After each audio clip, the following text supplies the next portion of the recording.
الحمد لله وكفى وسلام على عباده الذين اصطفى أما بعد فأعوذ بالله من الشيطان الرجيم بسم الله الرحمن الرحيم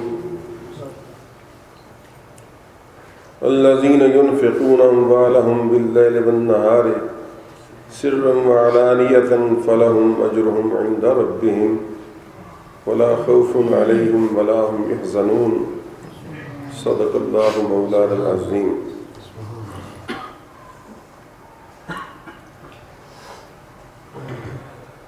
گزشتہ کئی دنوں سے جب سے محرم الحرام شروع ہوا ہے، آپ حضرات غالباً نہیں جانتے، میں بتا دیتا ہوں کہ میں اکثر و بیشتر وہ رکوعات اور وہ آیات نماز میں تلاوت کر رہا ہوں جن میں حضرت علی مرتضیٰ یا اہل بیت اطہار کا خاص طور پر اشارہ موجود ہوتا ہے، مگر چونکہ مقتدی بے خبر ہوتے ہیں اس وجہ سے وہ اس بات سے لطف اندوز نہیں ہو سکتے۔ ابھی عشاء کی نماز میں نے پہلی رکعت میں اور دوسری رکعت میں جو آیات پڑھی ہیں وہ بھی جناب سیدنا علی مرتضیٰ مشکل کشا کرم اللہ تعالی وجہ الکریم کی شان میں اتری ہیں اور نازل ہوئی۔ علماء فرماتے ہیں کہ تقریباً 300 آیات ایسی ہیں جو شان علی مرتضیٰ کرم اللہ وجہ الکریم میں اشارتاً یا دلالتاً یا کنایتاً اتری ہیں، 300 کے لگ بھگ۔ حضرت امام احمد بن حنبل رحمۃ اللہ تعالی جو اہل سنت کے امام ہیں، وہ فرماتے ہیں کہ جس قدر فضائل ہمیں علی مرتضیٰ کرم اللہ تعالی وجہ الکریم کے قرآنی آیات اور احادیث نبوی میں ملتے ہیں، اتنی کسی دوسرے کے نہیں ملتے۔ میں اس کی تھوڑی سی وضاحت کر دوں۔ میں نے پہلے روز ایک بات کہی تھی، مجھے شک ہے کہ اس بات کو 100% سارے نہیں سمجھ سکے ہوں گے۔ سیدنا ابو بکر صدیق رضی اللہ تعالی عنہ کے ذکر میں میں نے کہا تھا کہ 181 احادیث میں سیدنا ابو بکر صدیق رضی اللہ تعالی عنہ کا نام لے کر صرف انہی کے بارے میں، ان کی فضیلت میں سرکار دو عالم کے ارشادات واقع ہوئے ہیں، 181 یاد ہوگا، اور 88 ایسی آیات ہیں جن میں ابو بکر اور عمر دونوں کا نام لیا گیا ہے، اور میں نے کہا تھا 17 آیات ایسی ہیں جنہیں میں ابو بکر، عمر اور حضرت عثمان غنی ذو النورین رضی اللہ تعالیٰ عنہ اجمعین کا تینوں کا نام لے کر ان کی فضیلت بیان کی گئی، اور 14 ایسی ہیں جن میں چاروں خلفاء یعنی سیدنا ابو بکر صدیق، سیدنا عمر فاروق، سیدنا عثمان غنی، سیدنا علی حیدر رضوان اللہ تعالی علیہم اجمعین کا، یعنی چاروں کا نام لے کر ان کی شان بیان کی گئی، اور 16 ایسی ہیں جن میں ان چاروں حضرات کا نام آیا اور اس کے ساتھ صحابہ کرام کو بھی شامل کیا گیا۔ تو گویا 316 احادیث میں سیدنا ابو بکر صدیق کی فضیلت بیان ہوئی۔ اس بات کو بعض لوگوں نے شاید صحیح نہ سمجھا ہو اور انداز سے سمجھا ہو، انہوں نے گویا یہ سمجھا ہوگا، مجھے اندازہ خیال آ رہا ہے اور آپ تائید کریں گے کہ انہوں نے یہ سمجھا ہوگا کہ گویا ابو بکر صدیق کی 316 احادیث میں تعریف ہوئی ہے، نہیں سمجھے، اور فاروق اعظم کی 88 میں تعریف ہوئی ہے، شاید آپ یہی سمجھے ہوں گے، اور 17 کی میں حضرت عثمان کی تعریف ہوئی ہے، یعنی باقی 2 کی بھی، اور ان کے بارے میں 17 ہی ہیں گویا، اور 14 وہ ہیں جن میں 4 کی یعنی علی مرتضیٰ کی 14 میں ہوئی ہے۔ کیا آپ ایسا سمجھے؟ اگر ایسا سمجھے تو غلط سمجھے۔ یعنی ابو بکر صدیق کی 316 میں ثابت ہوتی ہیں، لیکن اس سے یہ نہیں ثابت ہوتا کہ عمر فاروق کی 88 میں ہوئی ہیں۔ 88 میں تو ان کا ذکر ابو بکر صدیق کے ساتھ مل کر آیا ہے، نہیں سمجھے؟ ان کی تاریخ میں 88 سے زیادہ احادیث وارد ہوئی ہیں، سمجھ آ گئی؟ اب اس طرح عثمان غنی کی 17 میں نام آیا تو وہ 17 وہ ہیں جن میں ابو بکر اور عمر بھی ساتھ شامل ہیں اور عثمان بھی شامل ہیں، لیکن یہ نہیں کہ کل 17 میں عثمان کا آیا، ان کے علاوہ بھی عثمان کی شان میں احادیث وارد ہوئی ہیں۔ یہ اس طرح حضرت علی مرتضیٰ اور باقی تینوں کا 14 میں آیا، تو اس کا مطلب یہ نہیں ہے کہ صرف 14 میں حیدر کرار کا ذکر آیا، بلکہ مراد یہ ہے کہ 14 میں تو ان کے ساتھ آیا ہے نا، اور بہت ساری ہیں جن میں اکیلے کا آیا ہے، وہ علیحدہ ہے۔ اب سمجھ آ گئی؟ شاید جو آپ میں سے سیانے ہو تو پہلے بھی یہ سمجھے ہوں، لیکن ہو سکتا ہے بہت سارے اس راز کو اس طریقے سے نہ سمجھ پائے ہوں جو اس دن میں نے بیان کیا تھا۔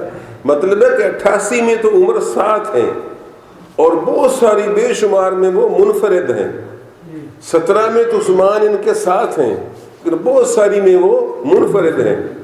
مثلا لو کان من بعدی نبی لکان عمر، اس میں ابو بکر کا تو نام نہیں نا، نہ عثمان کا نام ہے، نہ حیدر کرار کا نام ہے، تو میرا مطلب ہے کہ ایسی بھی احادیث ہیں جن میں صرف عمر فاروق کا ذکر ہے۔ اس طرح اگر 14 ایسی جن میں علی مرتضیٰ کا آیا اور تینوں دوسروں کا بھی آیا ہے، تو اس کا مطلب یہ نہیں کہ آپ کے بارے میں صرف 14 آئی ہیں، بلکہ اس کے علاوہ 20 آپ کی شان میں سرکار دو عالم کے ارشادات وارد ہوئے ہیں۔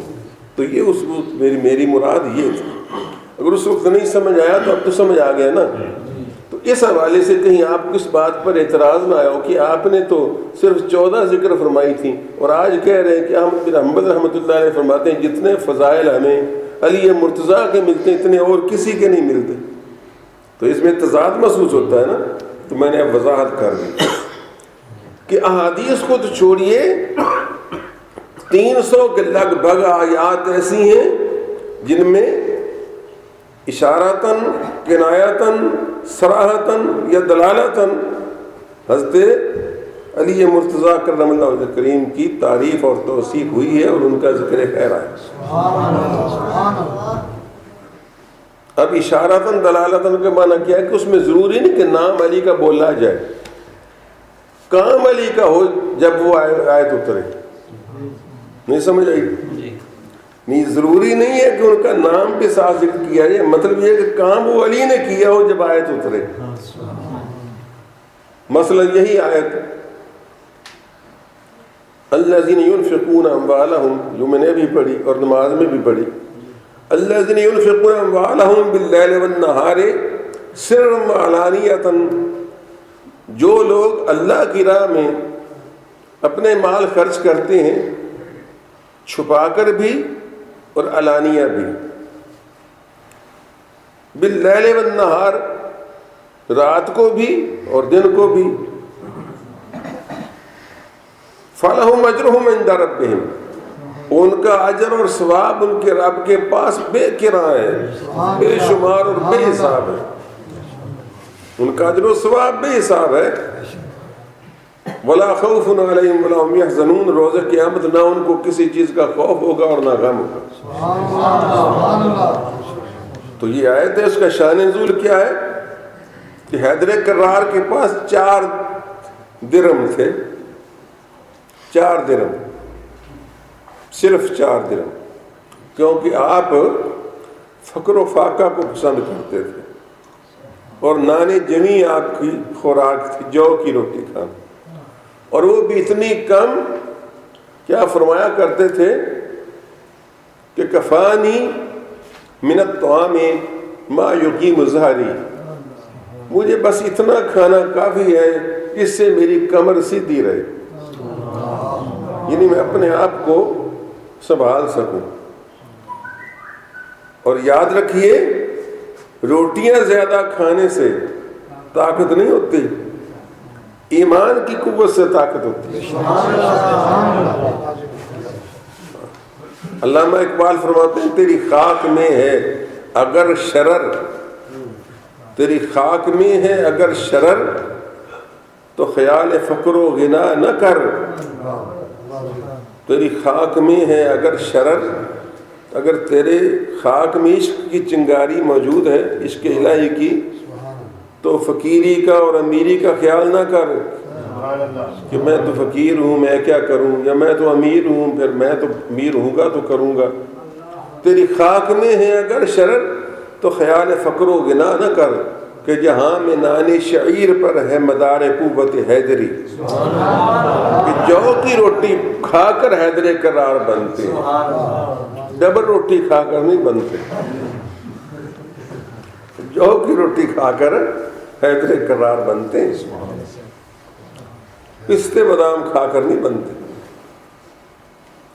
تو آپ کے پاس 4 درہم تھے، صرف 4 اور وہ 4 مثلا آپ کے پاس 4 لاکھ ہو تو آپ کیا سوچیں گے کہ کون سا کاروبار کروں جس سے یہ 8 لاکھ ہو جائیں. میں اور آپ سارے یہ 4000 ہوں تو ہم سوچیں گے کہ کس طریقے سے یہ 8000 ہو جائیں.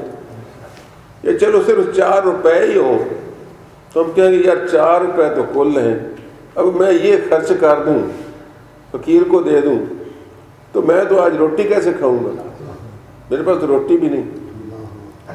لیکن یہ علی کی سوچ نہیں ہے. علی کے پاس 4 درہم ہیں اور علی سوچتے ہیں کہ میں یہ اللہ کی راہ میں خرچ کر دوں، چاروں کے چاروں خرچ کر دوں، اور ایسے کروں کہ اللہ ان کو ضرور قبول فرما لے.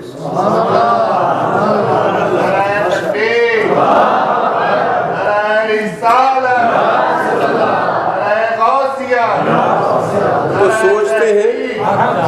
سوچتے ہیں کہ شاید کھلم کھلا کسی سائل کو فقیر کو دیے جائیں تو اللہ کو پسند آئے. تو آپ نے کیا کیا، دن کے وقت کسی کو وہ 1 درہم دے دیا. پھر خیال آیا کہ ہو سکتا ہے اللہ تعالیٰ رات کو پسند کرتا ہو زیادہ تو رات کو دے دیے. یعنی اگر دن کو خیال ہے ایک تو دن کو دے دیا، پھر رات کو خیال ہے کہ شاید رات کو زیادہ قبول ہو تو رات کو دے دیا. پھر خیال ہے شاید بندوں میں ہی قبول کرتا ہو کہ دوسرے بھی دیکھ کر شوق سے دیں گے تو بندوں کے سامنے ہی دے دیا. پھر خیال ہے کہ شاید اکیلے میں دینے کا زیادہ اللہ تعالیٰ اجر دیتا ہو تو چوتھا اکیلے میں دے دیا. چاروں راہ خدا میں خرچ کر دیے. اللہ تعالیٰ نے نبی پاک صلی اللہ علیہ وسلم پر وحی اتاری، یہ آیت ہے الذین ینفقون اموالہم، جو لوگ اپنا مال اللہ کی راہ میں خرچ کرتے ہیں، باللیل والنہار، رات کو اور دن کو، سرًا و علانیۃً، چھپا کر اور کھلم کھلا، یعنی ہر رنگ میں ہی خرچ کرتے ہیں اللہ کی راہ میں.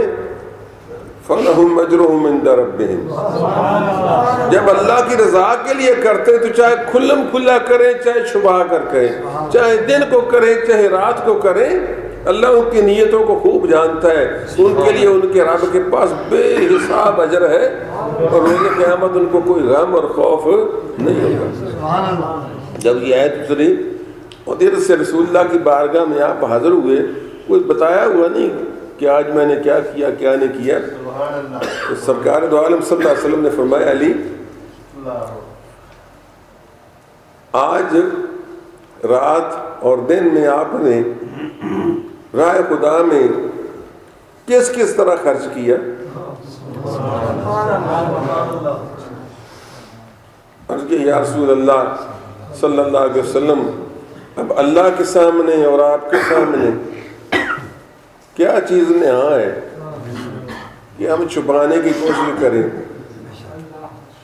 عیار آچے بیان، سچی بات تو یہ ہے کہ میرے پاس 4 درہم تھے اور میں سوچ رہا تھا کہ کون کون سی صورتیں ہو سکتی ہیں اللہ کی راہ میں خرچ کرنے کی جس سے زیادہ امید کی جا سکے کہ اللہ قبول فرمائے گا۔ وہ 4 صورتیں میرے ذہن میں آئیں، میں نے وہ 4 صورتوں میں دے دی۔ آپ نے فرمایا مبارک ہو تیری 4 صورتیں اللہ نے قرآن میں۔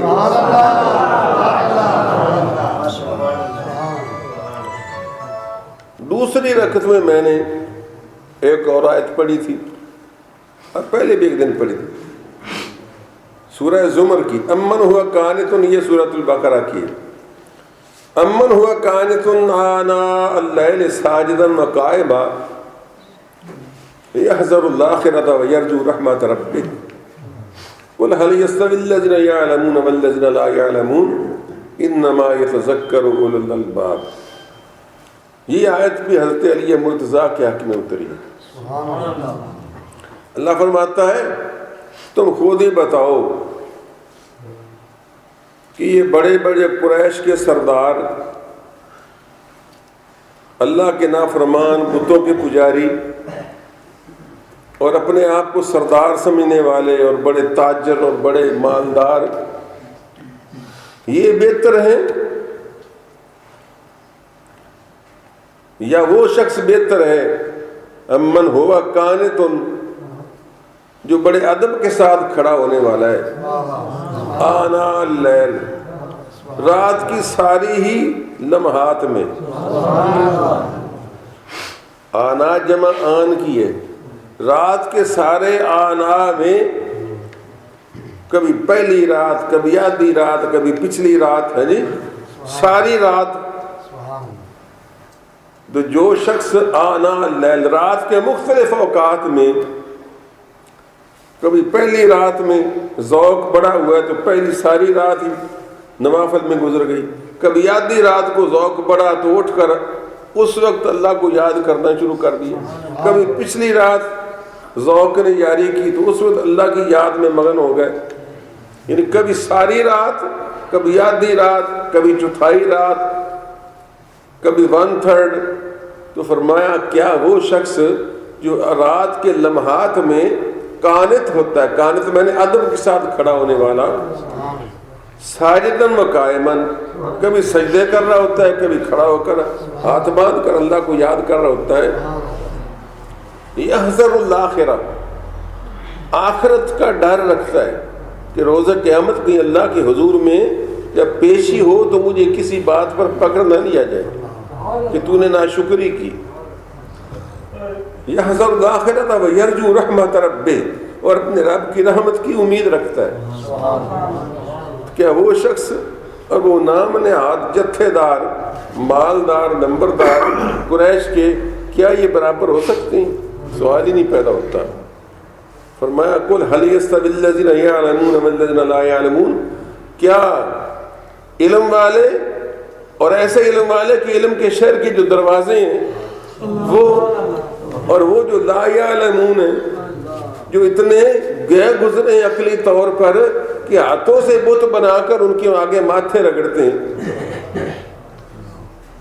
اور جو اپنے نام نہاد خداؤں کو جب وہ گر پڑے تو پھر جوڑ لگا لگا کر ٹوٹے ہوئے کو سیٹ کرتے ہیں۔ یہ میں اس لیے کہہ رہا ہوں کہ یہ حبل نامی جو بت تھا نا، حبل سنا ہوگا نام، حبل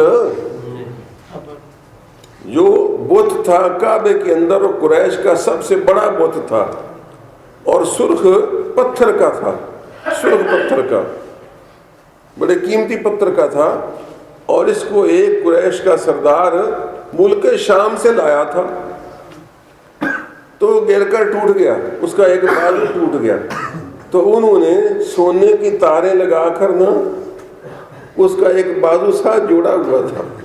سواد آ گیا نا رب سائیں دا کہ منڈے نو تارا جوڑے میں نے تاریخی بات بتائی ہے، شاید آپ کو پہلے زندگی میں کسی نہ بتائی. وہ جس کو ابو سفیان نے احد میں مسلمانوں کو نقصان پہنچا تھا نا، تو جب ابو سفیان بھاگنے لگا تو نعرہ لگا تھا اولو حبل، حبل زندہ باد. تو فاروق اعظم نے پہاڑی پر حضور کے حکم سے آپ نے فرمایا اللہ کا نعرہ لگا، آپ نے فرمایا نعرہ تکبیر. اس نے اولو حبل کہا تو آپ نے اللہ اکبر کا نعرہ لگا، اللہ سب سے بڑا. وہ حبل یہ ایک مرد کی شکل کا بت تھا، ورنہ عام ان کی بتنیاں تھیں. ہاں یہ بھی بتا دوں، یہ ایک ہی مرد تھا جندہ بازولت تھا ایسا. خداؤں میں، قریش کے خداؤں میں یہ ایک ہی خدا تھا منڈا. ہاں جی، باقی جو تھیں وہ بتنیاں تھیں، گھر والیاں سب. چنانچہ ان کے نام بتاتے ہیں. عربی میں تاج ہوتی ہے تانیث کی علامت ہوتی ہے، مؤنث ہونے کی علامت ہوتی ہے. آپ جانتے ہیں جس طرح طالب کی مؤنث کیا ہے طالبہ، مسلم کی مؤنث کیا ہے مسلمہ، مومن کی مؤنث کیا ہے مومنہ. یعنی تاج ہوتی ہے وہ علامت مؤنث ہے، علامت تانیث ہے. تو ان بتنیوں کے نام بتاتے ہیں. لات تے ہے نا، منات تے ہے نا، اور یا عربی میں یا پر الف ہو، اس کو کہتے ہیں الف مقصورہ. یہ عربی والے جانتے ہیں. الف مقصورہ بھی مؤنث کی علامت ہوتی ہے. کیوں جی؟ الف مقصورہ بھی مؤنث کی علامت ہوتی ہے. اتنی کو میرا مدام صاحب نے آپ کو بھی صرف نہ پڑھائی ہوئی ہے. مثلا بشرا، کدے بندے دا نا بشرا ویکھیا جی. عظما، عظما بشرا یہ عورتوں کے نام ہیں. کیوں آخر میں یہ نا اوپر الف. کبرا، خدیجۃ الکبرا، خدیجۃ الکبرا، وہ یہ پر الف ہے نا، تو یہ الف بھی علامت. تو ان کا یا تے بھی علامت مؤنث سے ہوتی، تو لات منات بھی مؤنث سے. اور عزا، عزا عزت والی، ربنی. تو یہ لا یاکل جو ہیں، لا یعلم جو ہیں، جو ابو جہل ہیں، جو نادان ہیں، فرمایا کیا یہ ہمارے علی کے برابر ہو سکتے ہیں جو علم والا ہے؟ قل هل يستوي الذين يعلمون والذين لا يعلمون انما يتذكر اولو الالباب. عقل والے نصیحت حاصل کرتے ہیں. اس طرح میں نے رات بھی آیت پڑھی تھی وَيُطْعِمُونَ الطَّعَامَ عَلَىٰ حُبِّهِ مِسْكِينًا وَيَتِيمًا وَأَسِيرًا. اس کی تشریح نہ کر سکا، کیا کروں، فیلڈ ہی بڑا وسیع ہے. اور الحمدللہ اس چھوٹے سے دماغ میں اللہ کے فضل و کرم سے بہت کچھ اللہ نے بھر دیا ہے، اس وجہ سے کچھ بان نہیں پڑتا. سچ یہ کبھی کبھی ساری رات ہی اگر میں تھکوں نا اور آپ کی تھکاوٹ کا اندیشہ نہ ہو تو ساری رات ہی گزر جائے. لیکن ہمیں جو تھکاوٹ ہے نا، اور مجھے بڑھاپا اور آپ کی نیند، بس یہ ہمیں رکاوٹ ڈالتی ہے. ورنہ ان کی رات بھی تشریح ہو سکتی تھی. وَيُطْعِمُونَ الطَّعَامَ، اس کا شان نزول کیا ہے کہ حسنین کریمین بیمار ہوئے، دونوں شہزادوں کو بخار آیا ہلکا سا، تو ہماری طرح بھاگ کر ڈاکٹر تنویر کی طرف نہیں جاتے تھے، یا ڈاکٹر منظور صاحب کی طرف، یا کسی اور ڈاکٹر گیلانی کی طرف، یا ڈاکٹر جاوید کی طرف. اللہ والے اللہ کی طرف دوڑتے ہیں. سچ مجھے کہ ہم تو نری دنیا داری ہیں. آپ میں سے کوئی ہے جو بتائے، ہاتھ کھڑا کرے، میں تو کر سکتا ہوں ایسے الحمدللہ، جو کہے کہ میرے بچے کو بخار ہو گیا تھا تو میں نے 2 رکعت پڑھی کہ اللہ اس کو شفا دے.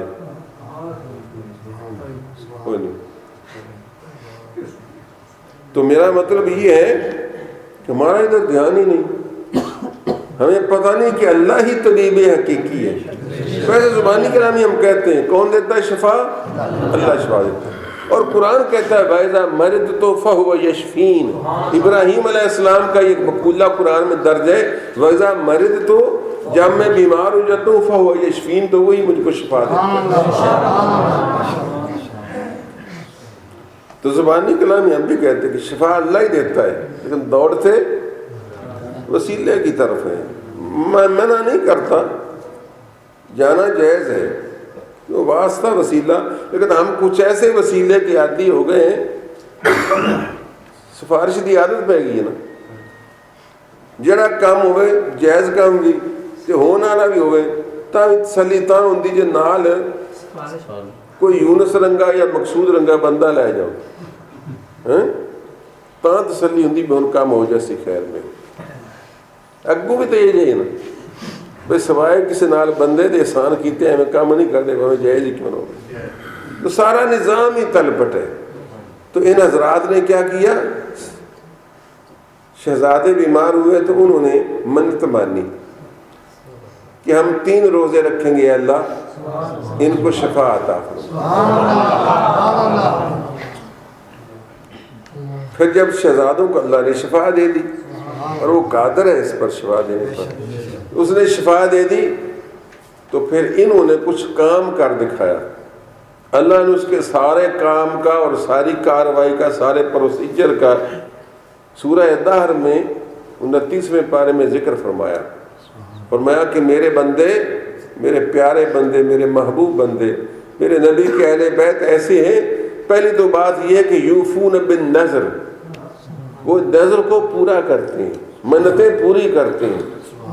یہ نہیں کہ منت جی میں مننی ہوئی سی، میں چیتا لے گیا میرے پیو نوں تے مینوں بھی، تو مینوں میری ماں دسیا بھی تیری منت مننی آئی، میں پاک پتن شریف جا کے دیکھ کریں گے.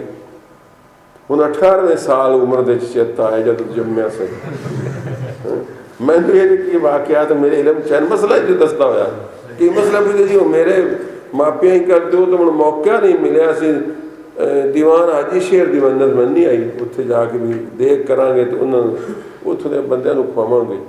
تو یہ اتنے کیتی جا سکتی ان کے نہیں. منت جس طرح مانی جائے، جہاں کے لیے مانی جائے وہیں جا کر ادا ہوتی ہے، یہ یاد رکھنا. کیونکہ منت خود واجب کی جاتی ہے، اللہ نے لازم نہیں کیا تھا تم حاجی شیر جا کر دیکھ کرو، لیکن جب تم نے خود کہہ دیا کہ میں حاجی شیر کے خادموں کو اور زائرین کو دیکھ کھلاؤں گا، تو پھر حاجی شیر جا کر ہے اللہ کے نام پر، اللہ واسطے کرنی ہے، لیکن ثواب حاجی شیر کو دینا ہے، اور دینا وہیں جا کر جہاں آپ نے منت میں کہا تھا. تو فرمایا یوفون بالنذر، میرے نبی کے اہل بیت نظر کو نیاز کو وفا کرتے ہیں، پورا کرتے ہیں. حالت تو یہ ہے کہ من بندہ کہنا جی وہ مینو ایک نے آخیا بھی یو فون تو خرید ان دا قرآن پاک چ بھی نہ آتا. ایک مینو اگے ایجنٹ نے آخیا بھی یو فون لے ان دا قرآن پاک چ بھی آنا. لا حول ولا قوت الا باللہ. میں جی ایویں ہے یو فون بالنظر، یو فون بالنظر. تو یہ عربی کا جملہ ہے، عربی کا کلمہ ہے. یوفونا میں نے وفا اوفا یوفی، یعنی وفا کرتے ہیں، پورا کرتے ہیں. یوفون بالنظر، میرے نبی کے اہل بیت نظر کو پورا کرتے ہیں. وَيَخَافُونَ يَوْمًا كَانَ شَرُّهُ مُسْتَطِيرًا، اور قیامت کے دن سے ڈرتے ہیں. اور پھر کیا کرتے ہیں؟ وہ نظر پوری کرتے ہوئے کیا کرتے ہیں؟ کیا کیا انہوں نے؟ پروسیجر کیا ہوا، کاروائی کیا ہوئی کہ پہلے دن روزہ رکھا. حضرت علی مرتضیٰ گئے اور کچھ محنت مزدوری کر کے کچھ جو لائے اور ان کو پیسا گیا. سیدہ فاطمہ الزہرا نے قرآن کی تلاوت کرتے ہوئے پیسا اور ان کا آٹا بنایا، ان کی روٹی پکائی، کچھ ساتھ سالن وغیرہ کا کوئی انتظام کیا ہوگا. جب عین افطاری کا وقت آیا، روزہ رکھا ہوا تھا نذر کا روزہ، جب افطاری کا وقت آیا تو ایک سائل فقیر مسکین آ گیا. اس نے کہا اہل بیت اللہ کے واسطے میں بھوکا ضرورت مند ہوں، مجھ کو دو. انہوں نے روٹی کا ٹکڑا توڑ کر نہیں دیا، سارا کھانا ہی اس کو دے دیا کہ یہ ضرورت ہمارے 2-3 روٹیاں ہوں گی. جی ہم دیکھتے ہیں کہ کوئی سویر دا وصال نہیں پیا. تو مجھے یاد آ گئی بات، کیا بات سے بات یاد ہے. حضرت میاں شیر محمد صاحب شرپوری رحمۃ اللہ تعالیٰ علیہ، ایک مرید ان کے پاس آیا مرید ہونے کے لیے. جی میں مرید ہونا چاہتا ہوں. آپ نے مرید کر لیا. اب وہ کافی دیر بیٹھا کہ مجھ کو ورد وظیفہ کوئی بتائیں. آپ نے کوئی ورد وظیفہ نہیں بتایا. نمبردار قسم کا شاید بندہ تھا یا بہرحال کوئی ورد وظیفہ نہیں بتایا. اس نے کہا حضور کو مجھ کو ورد وظیفہ ہی نہیں بتایا. آپ نے بولا یار کسی وقت ورد وظیفہ میں بتا دوں گا، بس سرے دس اتنا ہی کافی ہے کہ تم اگر زیادہ نہیں تو اپنے اللہ کو اپنے جیسا سمجھ لیا کرو. پلا ہو جائے سچی آدمی بھی اج کل دے پیر جڑے نا بڑے غلط ہوندے. ویکھو نہیں شرک دی گل کر دیتی ہے. یہ گل عجیب کیتی ہوئی بھی اگر اللہ کو اپنے آپ سے بہتر نہیں تو اپنے کو اپنے جیسا سمجھ لیا کرو. خیر چپ کر کے گھٹ بھر کے اٹھ گیا. پرانے زمانے کی بات ہے، حضرت کا زمانہ آج سے 50 60 70 سال پہلے کا زمانہ ہے، اور وہ زمین و آسمان کا فرق ہے. روٹیاں سو لوگ ساتھ ہی لے کر جاتے تھے، پیدل سفر کرتے تھے. واپسی پر وہ روٹی ساتھ لایا تھا، یا یوں کہہ لیجئے کہ لنگر کی روٹی تھی.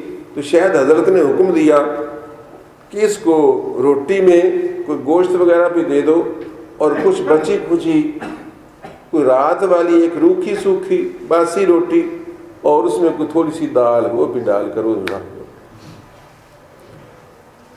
اور اس کو دے دو واپسی پر. خیر وہ آپ نے سمجھایا کہ اس کو تو نہیں پتا تھا نا، باندھ کر دے دی لفافے میں یا کسی نے. اب وہ چلا واپسی پر اور دل میں کچھ پچھتاتا سا ہی جا رہا تھا. خاص سبق نہیں ملا. میں نے تو بڑا شوق سے آیا تھا، مرید ہوا تھا. خیر کہیں بھوک لگی، راستے میں بیٹھ گیا، کھولا کھانا تو اچانک کھول کر دیکھنے لگا ادھر ادھر کہ کیا ہے. پراٹھا تھا، اس کے اوپر تازہ تازہ بھنا ہوا گوشت. منہ میں پانی آ گیا. تھوڑا سا نیچے دیکھا کتنی روٹیاں ہیں، 2 روٹیاں اور تھیں، بلکہ تیسری بھی تھی. اس نے تیسری دیکھی، لیکن وہ تیسری جو تھی سخت سخت. اس نے کیا تھا کوئی بھی روٹی لگ دی، پھر کس کے آ گئی نا جی شاید ہیٹھا انہیں کوئی دال بھی مٹھی جی پی ہوئی. اب یہ کھانے کو تیار، دل میں سوچ رہا تھا کہ یہ تیار سے یہ نوکھی بھائی جب بھجیا گوشت 2 پراٹھے دے دیتے سن تو پھر یہ ردی روٹی دے ان کی کیڑی لوڑ سی پی رہی عجیب قسم کا لنگر سے چلنا پہ. تو خیر اتنے میں ایک فقیر آ گیا. اب وہ فقیر آیا کیا، وہ بھیجا گیا. صاحب تصرف پیر کا حکم رواں دماں ہے، تو اس کے اللہ کا حکم جو رواں دماں ہے یہ اللہ کا ہو گیا. بھیجا گیا میں سمجھتا ہوں. فقیر آیا، اس نے کہا بھائی اللہ کے نام پر مجھے بھی کچھ دو. انہیں چلو چنگا میں بھی سوچتا قسم یہ سٹا کی کرا. انہیں پڑا تھا کٹتا آیا تو سنے دال دے وہ سکی روٹی ان کے ہاتھ سے رکھ دی. خیر وہ لے کے چلا گیا، دعا دے گیا جو کچھ ہوا. انہیں آرام نال 2 پراٹھے تھے، بھجیا گوشت کھا لیا، منہ صاف صف کر کے آدھا گھر چلا گیا. کچھ دن بعد کو مہینے 2 بعد آخر چلو ایک پھرا ماریے پیران دے کو خبریں ان کو وظیفہ 10 دیں اگے تو میں سکے سنگ ہی آئے ہیں. خیر جی دوبارہ گیا تو بیٹھ گیا، پھر کافی دیر بیٹھا رہا. تو کہنے لگا حضور مجھے آپ نے پچھلی مرتبہ کوئی ورد وظیفہ نہیں بتایا تھا، تو اب تو مجھے کچھ ورد وظیفہ عطا ہو، کیونکہ میں اللہ کا قرب چاہتا ہوں. اللہ کو ملنے کے لیے تو حضور کے پاس آیا تھا، آپ ملاتے ہی نہیں. مجھے بھی میرے ایک مرید نے کہا تھا کہ کوئی فیض ہی حضور دو، کوئی حضور فیض ہی دیں. پھر میں نے اسے خوب فیض دیا. شاید بیٹھا ہے کہ نہیں. ہاں میں نے پھر ایسا فیض دیا جو اس کے علاوہ کسی مرید کو کبھی نہیں دیا. میں نے کہا جو میں نے مرید ہونے کے بعد سبق بتایا تھا آج تک پڑھا، ایک بار بھی پڑھا. وہ جو تسبیح میں نے بتائی تھی میں نے وہ تو پڑھنی نصیب نہیں ہوئی، مذاق کرتا ہے جب بھی آتا ہے ہنس سکے کہ حضور کوئی فیض دے ہوا ہے، حضور کوئی فیض دے ہوا ہے، ایک تو عمل مہاں کو نہیں کرنا، پھر لگتے چارے تو اتنے بہنا جتنے کہ میری تھوڑی بہتی اینٹی گل ضرور ہو جاتی ہوئے، ہاں جی، پھر میں سوچے نا فیض دے ہی دے. الحمدللہ میں نے بھی فیض دیا، حقیقت یہ ہے فیض دیا. اور فیض ضروری نہیں کہ پیار سے ہی آتا ہے، اور شاگرد کو پڑھانا مقصود ہے نا. اگر پیار سے پڑھتا ہو تو پیار سے پڑھانا چاہیے، اگر تھپڑ سے پڑھتا ہو تو تھپڑ سے پڑھانا چاہیے. پیر کو چاہیے کہ مرید کی حیثیت اور شخصیت اور مزاج اور سوچ اور خیال پر نظر رکھے، تو اس کو اس طریقے سے پھر پڑھانا پڑتا ہے. ویسے میرے اکثر مرید تو سیانے ہیں، ایسا کوڈ کو نہیں ہے کہ میں نے مار کر کسی کو سمجھایا، صرف ایک دو کو تھوڑا سا سمجھانا پڑا اس طریقے سے. تو بہرحال الحمدللہ اب وہ ٹھیک ہے اور فیض یاب ہے اور فیض جاری اور ساری ہے. فیض جاری ہے، یہ حقیقت ہے، فیض جاری ہے. اگر میں سامنے لا سکتا، دکھا سکتا تو میں بات کروا دیتا آپ کی. بھائی میں نے کہا بھائی اور کیا، پھر میں نے گر گر کر بتائے کہ تو کیا تھا اور اب تو کیا ہے. تو کیا تھا اور اب کیا ہے. اور پھر وہ جانتا کہ میں نے اس کو کیا کیا کچھ بتایا تھا، اور پھر اس نے مانا کہ ہاں فیض تو مجھ پر مرید ہونے سے پہلے بھی بڑا ہو چکا ہے، اور اب تو ماشاءاللہ نور نالا نور ہے. تو میرے دوستو، حضرت نے اس نے بیٹھا بیٹھا پھر کہا کہ حضور کو فیض جاری فرمائے، آپ بتاتے ہی نہیں چیز. تو آپ نے فرمایا بھائی جو پچھلی مرتبہ سبق پڑھایا تھا اس پر تو نے عمل نہیں کیا. انہوں نے کہا کیڑا جی؟ فرمایا میں نے تجھ کو کہا تھا نا کہ اگر اللہ تعالیٰ کو اپنے سے بہتر نہ سمجھ سکو تو اپنے جیسا تو سمجھ لیا کر. کہا تھا نا. انہیں توبہ توبہ موڑ تھی جو گل کر دے پہ جبکہ بندے ایمان بندہ خراب کر دیتی. بندہ اللہ تعالیٰ کتنے، اللہ تعالیٰ دی ذات کتنے، میں جی تو تسی کی من گل پہ کر دے جی میں مڑو جی گل کی ایویں تو عقیدت ہی فرق آ جانا. آپ نے فرمایا ہاں عقیدت پر فرق آتا ہے. نہیں حضور کتنے اللہ دی ذات کتنے، میں تسی کمال کر دے. اور فرمایا میں سچ کہتا ہوں کہ تم لوگ اللہ کو اپنے برابر بھی نہیں سمجھتے ہو، بہتر تو کیا بات ہے. اور اگر تجھے ثبوت چاہیے تو بتا. پچھلی مرتبہ تو گیا فلانے کنویں پر بیٹھا جہاں پانی میسر تھا، ٹھنڈی چھاؤں تھی، تو نے روٹیاں نکالی، 2 روٹیاں تازہ تھی، پراٹھے تھے، ان میں گوشت بنا ہوا تھا، اور نیچے ایک باسی روٹی تھی اور دال تھی. اور تو ایمان سے بتا تیرے پاس جب ایک شخص آیا اور اس نے کہا اللہ کے نام پر مجھے کچھ دو، تو کیا تم نے اللہ کو اپنے سے کم تر سمجھا کہ اس کو باسی روٹی دی اور اس کو پرانی باسی دال دی، یا تو نے بہترین گوشت والے پراٹھا اس کو دیا تھا؟ تم بتا. اب تو اس کے پاؤں تھلے سے زمین نکل گئی اور سمجھ آ گئی کہ واقعی بس یہ میرے بھائیوں، بس ہمارا اور صحابہ کرام کا اور اولیاء اللہ کا یہی فرق ہوتا ہے. تو آپ نے فرمایا کہ اس مسکین کو کھانا سارا اٹھا کر دے دو. سیدہ فاطمہ الزہرا نے فرمایا یہ مسکین ہے اور اس نے آ کر دروازے کو صدا دی ہے کہ میں اور میرے اہل بھوکے ہیں، تو کوئی بات نہیں آپ ان کو دے دیں، ہم پانی کے 2 گھونٹ بھر کر پھر روزہ رکھیں.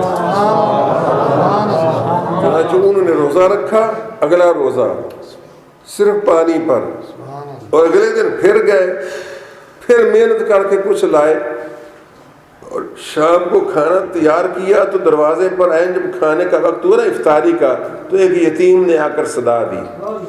اللہ اپنے پیاروں کو جو امتحان میں ڈالتا ہے وہ ہم سے تو امتحان لیتا ہی نہیں ہے. سچ پوچھے تو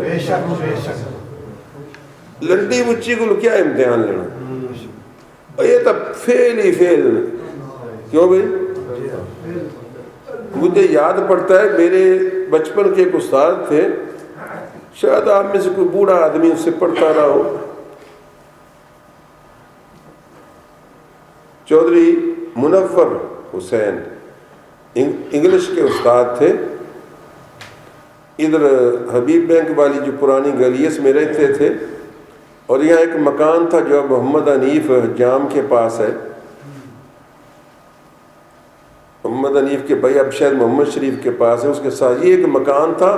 شاید ہاشمیوں میں سے کسی کو یاد ہو ان کے بڑوں کو کہ یہ مکان ابتدا میں مڈل سکول کی ملکیت تھا. ہائی اسکول جو اب بنا نا بعد میں، پہلے مڈل سکول تھا. یہ ہندوؤں کا چھوڑا ہوا مکان تھا، اور یہاں یہ ایک چھوٹا سا مکان گھروندہ سا تھا. تو یہ یہاں ایک ٹیچر رہتے تھے. کبھی کوئی ٹیچر آ کر نہیں لگتا تھا، کیونکہ اسکول کی ملکیت تھا نا. پھر پٹواری نے اس کو ساز باز کر کے کسی کو لاڈ کروا دیا. اسکول والوں کے سانجے مردے نو کون روے، اسکول والے چپ کر گئے. تو یہاں وہ رہتے تھے. اور میں جب بھی جاتا تھا نا، میں 6ٹھی 7ویں میں پڑھتا تھا، تو ابھی حالانکہ میں مکمل حافظ تو نہیں تھا، لیکن وہ مجھ کو مسٹر حافظ کہہ کر پکارتے تھے، کیونکہ میرے والد صاحب حافظ تھے نا، تو وہ مجھ کو بھی مسٹر حافظ کہہ کر پکارتے تھے. تو پتہ نہیں میں کون سی بات کہنے چلا تھا.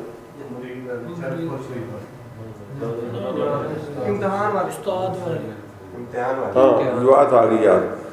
تو میں 6ٹھی یا 7ویں میں غالب پڑھتا تھا.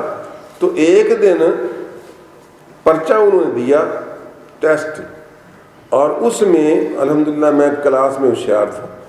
تو میرے آئے 74/75 انگلش میں نمبر، کیونکہ 75 نمبر کا پرچہ ہوتا تھا اس زمانے میں. یہ 1954 کی بات ہے، 1954 کی. تو 75 نمبر کا پرچہ ہوتا تھا. انگلش کے 2 ہوتے تھے پرچے، الف ب اے بی. تو میرے نمبر انہوں نے ٹیسٹ لیا، تو اس میں میرے 74/75 تھے. ایک مجھے عجیب ابھی تک یاد ہے، میں نے اپنی کتاب میں بھی یہ واقعہ لکھا ہے. تو دی ایک آرٹیکل ہوتا ہے، ڈیفینیٹ آرٹیکل اس کو کہتے ہیں. کسی جگہ لگتا ہے، کسی جگہ نہیں لگتا. کسی کو خاص کرنا ہو تو دی لگاتے ہیں. مثلا دی مین، اس سے مراد ہوتا ہے خاص آدمی.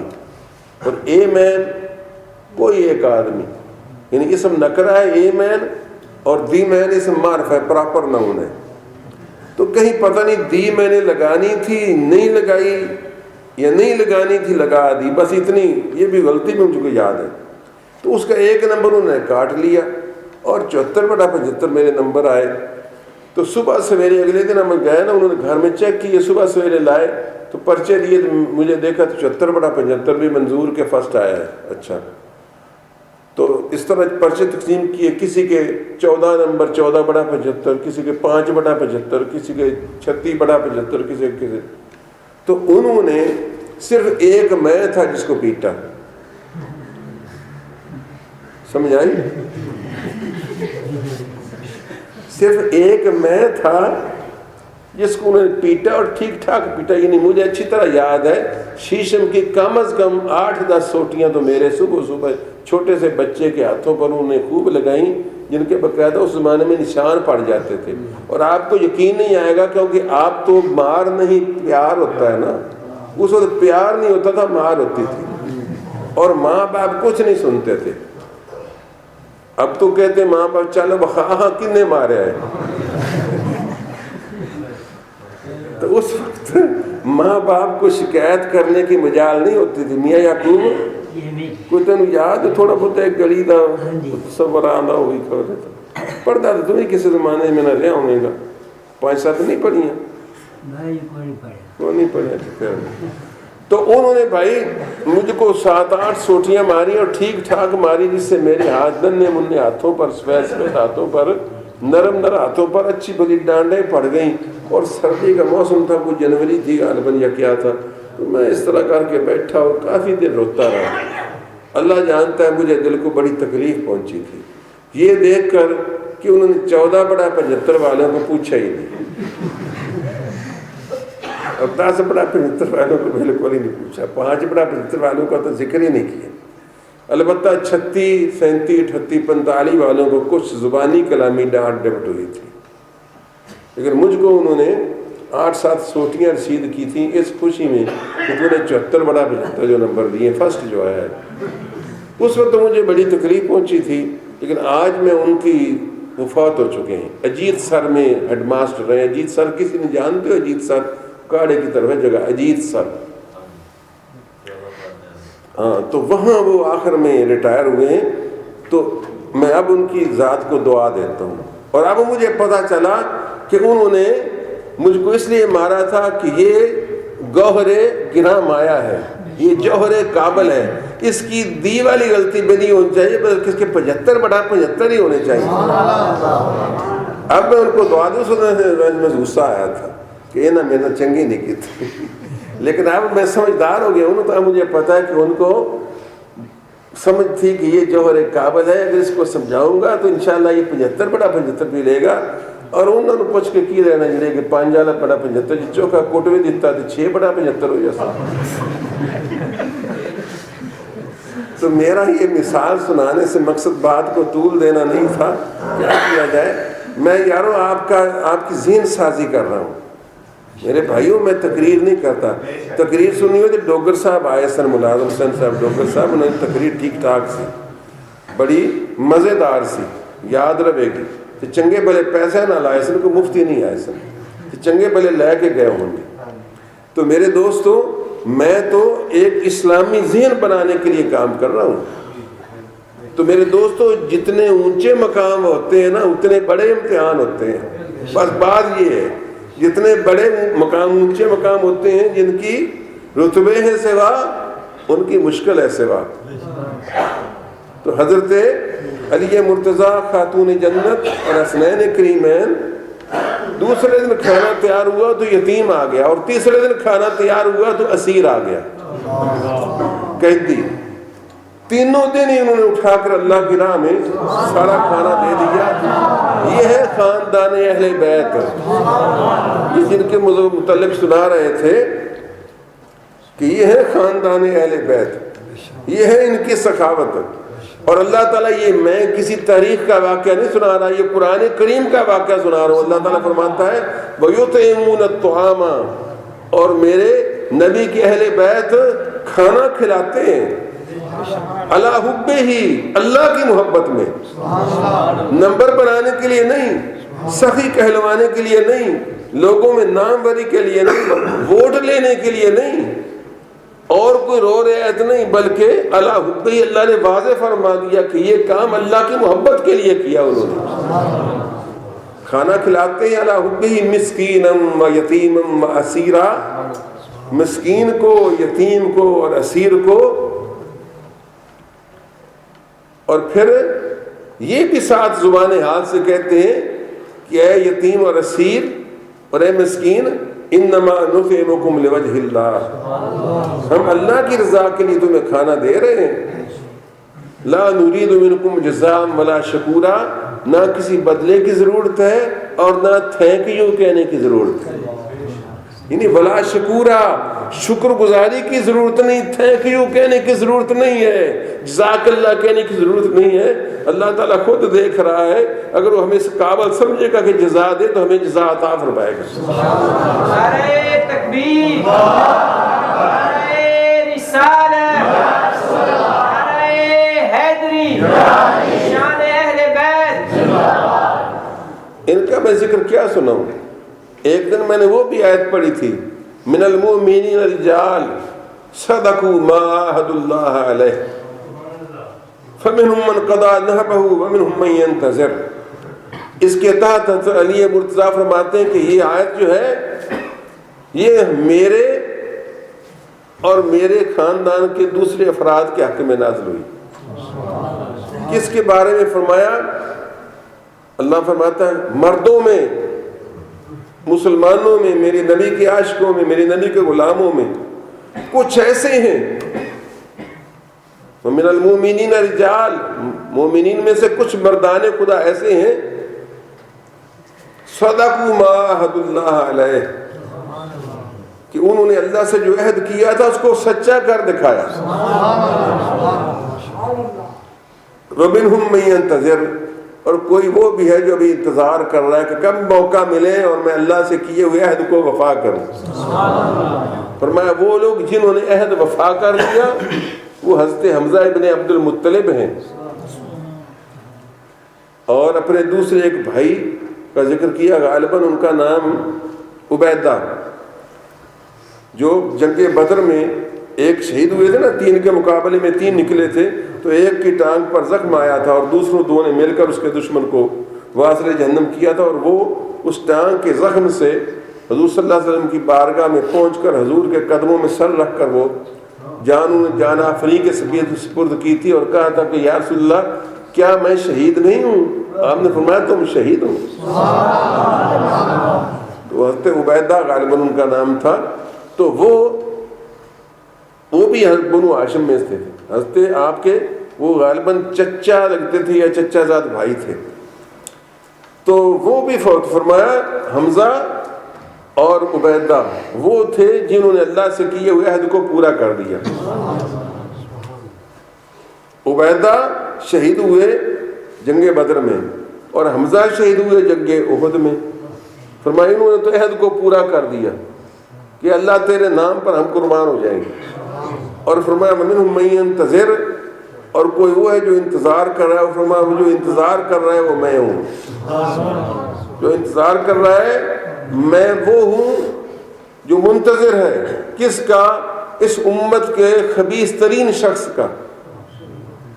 دیکھو یہ بھی پتہ ہے اس امت کے کافروں کا نہیں، فرمایا اس امت کے بدترین خبیث ترین شخص کا میں منتظر ہوں کہ وہ کب آتا ہے اور میں اللہ تعالیٰ کی راہ میں اپنی جان سپرد کرتا ہوں۔ تو اس میں بھی اشارہ تو ان کا ہے، اور بھی کل پرسوں میں نے پڑھا تھا افمن، وہ آیت سورت پڑھی تھی اچانک پورا رکوع ہی پڑھا تھا، جس میں آتا ہے افمن کان مومنا کمن کان فاسقا لا یستوون۔ ولید بن عتبہ نامی ایک بنو ہاشم کا بہت بڑا سردار تھا، ایک دن حضرت علی مرتضیٰ کو ملا، وہ کہنے لگا علی تم ہماری ٹکر کے کیسے ہو سکتے ہو؟ ہمارے ڈیرے دیکھو، ہمارے تجارت کے قافلے دیکھو، ہماری سرداری دیکھو، ہمارا فلاں دیکھو، فلاں دیکھو، ہماری جمعیت دیکھو، ہماری پارٹی دیکھو، ہمارے بازو دست و بازو دیکھو، اس طرح کے ڈینگے مارنے لگا۔ آپ نے فرمایا تو کیسے ہمارے برابر ہو سکتا ہے؟ اللہ تعالیٰ نے ہمیں محمد رسول اللہ کے صدقے دولت ایمان دی۔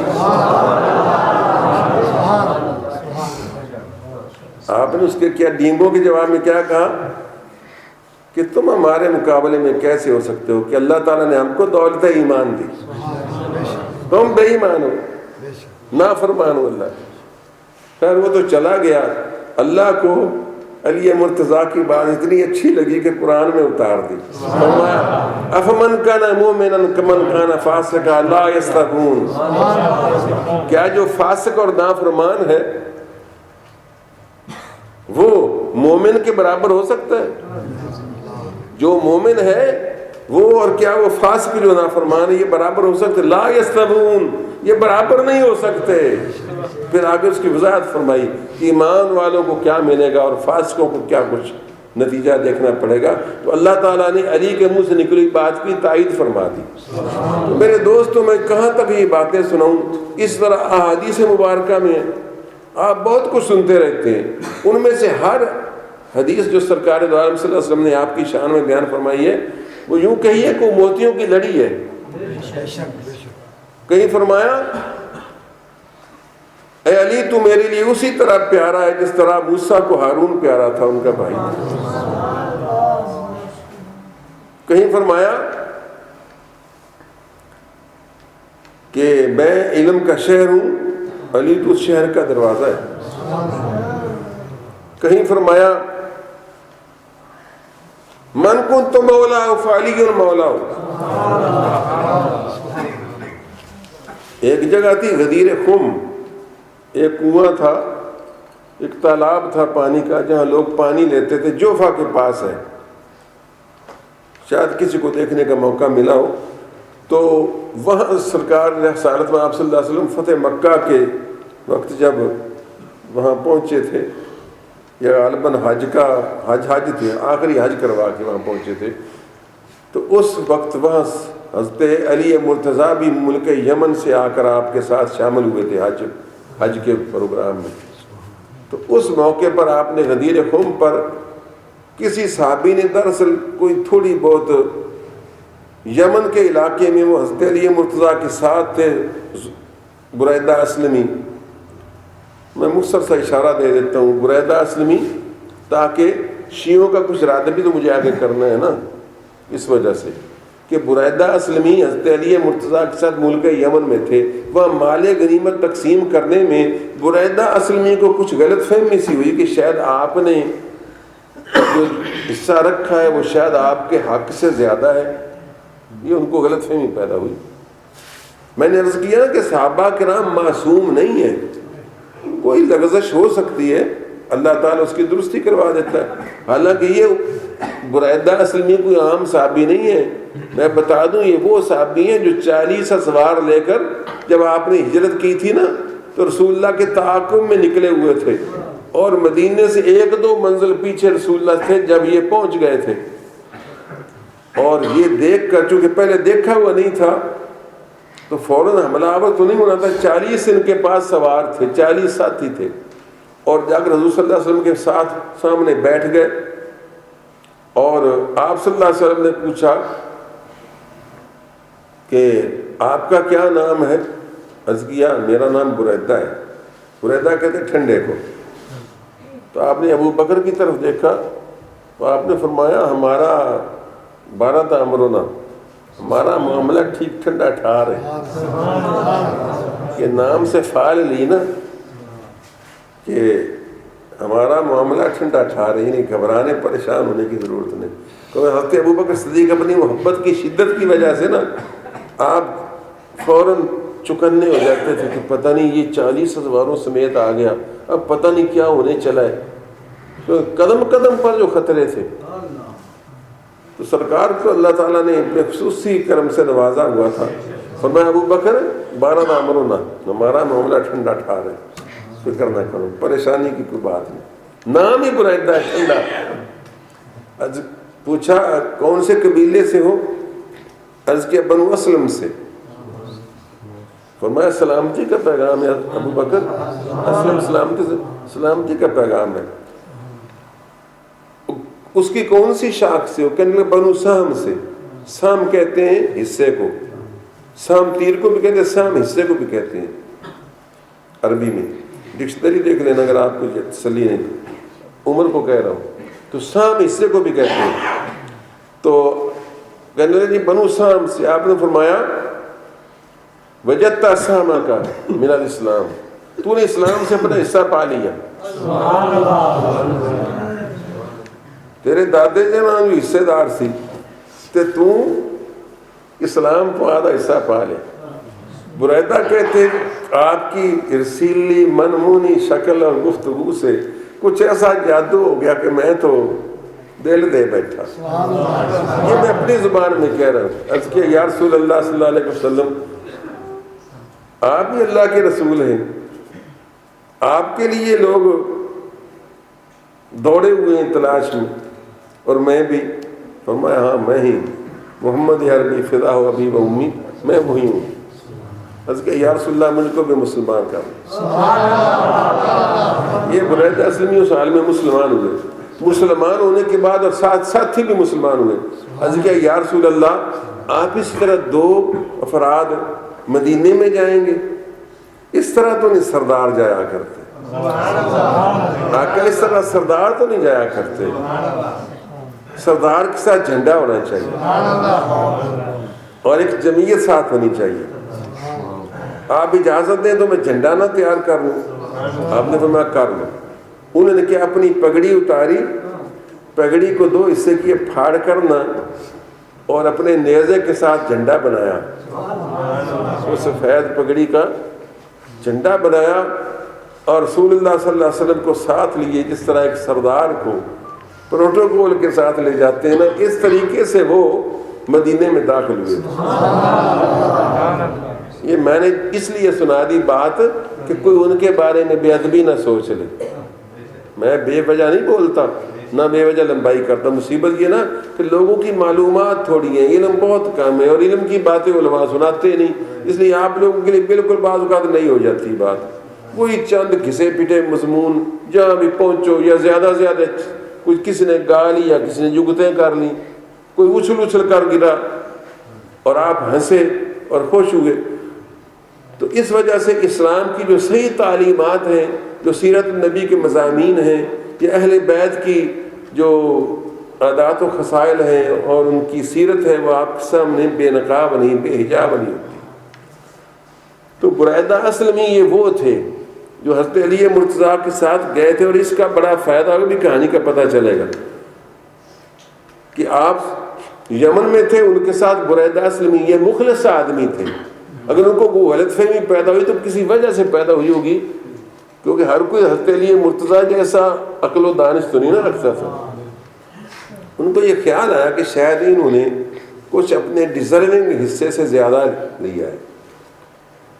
اگرچہ انہوں نے ان کو بھی عرض کیا تھا، لیکن چونکہ اس کا کوئی ریسپانس نہیں ملا تھا تو انہوں نے وہ ساتھ تھے وہ بھی. تو رسول اللہ صلی اللہ علیہ وسلم کے پاس آ کر انہوں نے کوئی سازش نہیں کی، بلکہ آقا کو عرض کیا کہ یا رسول اللہ صلی اللہ علیہ وسلم، مجھے کچھ یہ غلط فہمی پیدا ہوئی ہے، یا میرے ذہن میں یہ ہے کہ آپ نے مال غنیمت کی تقسیم میں عدل اور احتیاط سے کام نہیں لیا. تو سرکار دو عالم صلی اللہ علیہ وسلم ماشاءاللہ آپ بڑے سائیکالوجسٹ تھے، میری طرح نہیں تھے کہ چھوٹی سی بات سمجھانی ہو تو گھنٹہ لگا دیتا ہوں. اور کچھ لوگ بھی وہ سیانے تھے، پتہ نہیں آپ کو یاد ہوگا یہ نہیں یاد تو میں بتا دیتا ہوں. جب حضور مکہ فتح ہوا نا تو مکہ سے واپس چلے تو مال غنیمت تقسیم کیا. تو ابو سفیان جیسے شخص کو جو تازہ مسلمان ہوا تھا اور جس کے خون تلواروں سے بھی مسلمانوں کا خون ٹپکتا تھا، کل کی بات ہے، یہ لڑتا رہا تھا، آپ نے ابو سفیان کو 100 اونٹ دیا مال غنیمت میں سے، اور بہت کچھ عطا فرمایا دوسروں کو بھی. تو انصار بیچارے ویسے غربت زدہ لوگ بھی تھے، اور اب کچھ حالات تھوڑے درست ہو رہے تھے، تو بندے کو خواہش ہوتی ہے کہ ہمیں زیادہ ملے، قدرتی ضرورت بھی تھی. تو انصار میں سے بعض نوجوانوں نے آپس میں مل کر بات کی کہ یار ابھی تک ہماری تلواروں سے قریش کا خون ٹپک رہا ہے، یعنی ابھی لڑ کر ہم فارغ نہیں ہوئے، اور ابھی سے ہی سرکار جو ہے اپنے قبیلداروں کو اور اپنے قریشیوں کو اتنا مال دے رہے ہیں، اور ہم بس گزارے پر ہی ہیں. کیونکہ یہ کہ فطری چیز ہے. بعض نوجوانوں کے ذہن میں یہ بات آئی، اور یہ بات رسول اللہ صلی اللہ علیہ وسلم تک پہنچ گئی. تو پھر آپ نے 2 گھنٹے تقریر کی نہیں، بس آپ کھڑے ہوئے، اللہ تعالیٰ کے حمد و ثنا کی، اور فرمایا مجھ تک کچھ باتیں پہنچی ہیں کہ شاید میں مکہ والوں کو زیادہ نواز رہا ہوں، اور ہو سکتا ہے میں مکے میں ٹھہر جاؤں. اور مکے میں حضور کا مکان بھی تھا سنو بھائی، مگر یاد رکھیے اگر ساری دنیا اس طرف ہو تو میں انصار کی طرف ہوں گا.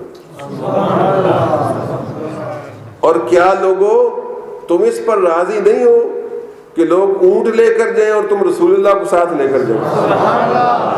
نعرہ تکبیر، نعرہ رسالت، نعرہ رسالت.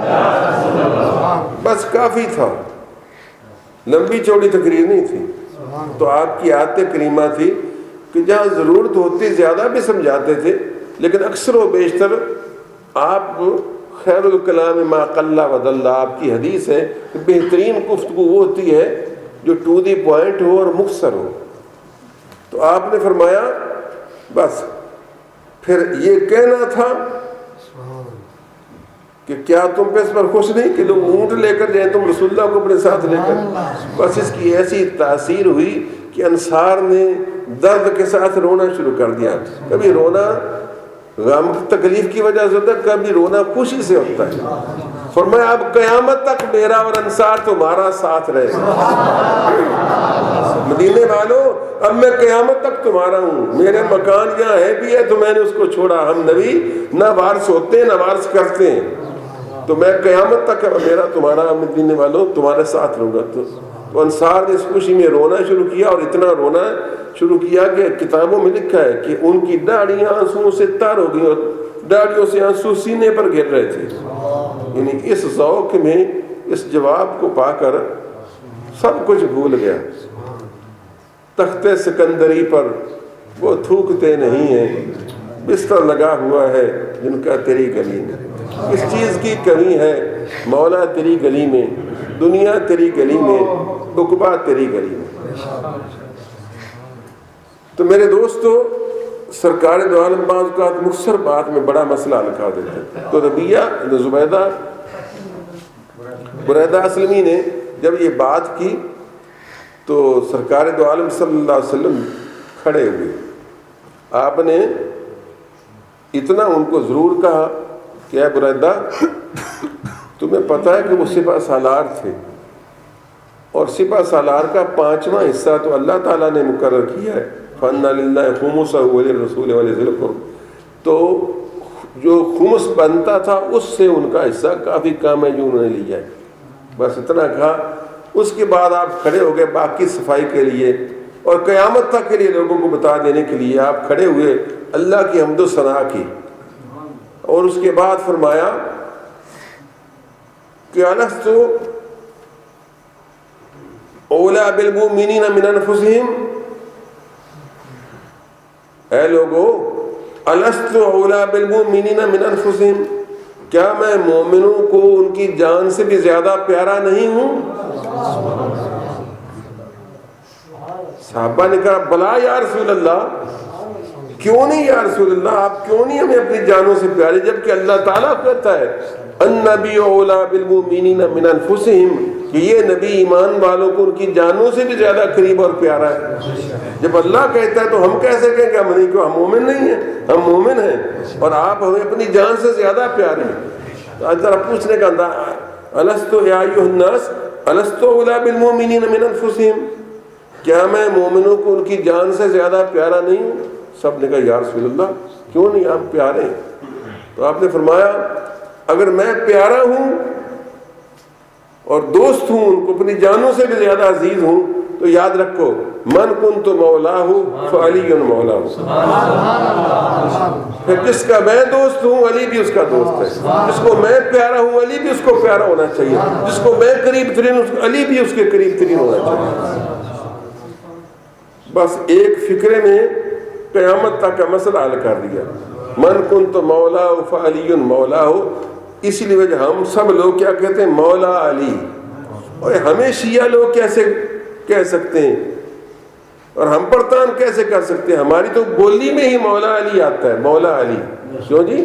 ہماری تو بولی میں مولا علی داخل ہے، اور صحابہ ثلاثہ پرتان کیسے کرتے ہو؟ سنو، جب نبی کریم صلی اللہ علیہ وسلم نے فرمایا من کنت مولا فعلی مولا ہو، جس کا میں مولا ہوں علی بھی اس کا مولا ہے، اور مولا کا معنی دوست ہوتا ہے، مولا کا معنی پیارا ہوتا ہے، اس میں خلافت وغیرہ ثابت نہیں ہوتی۔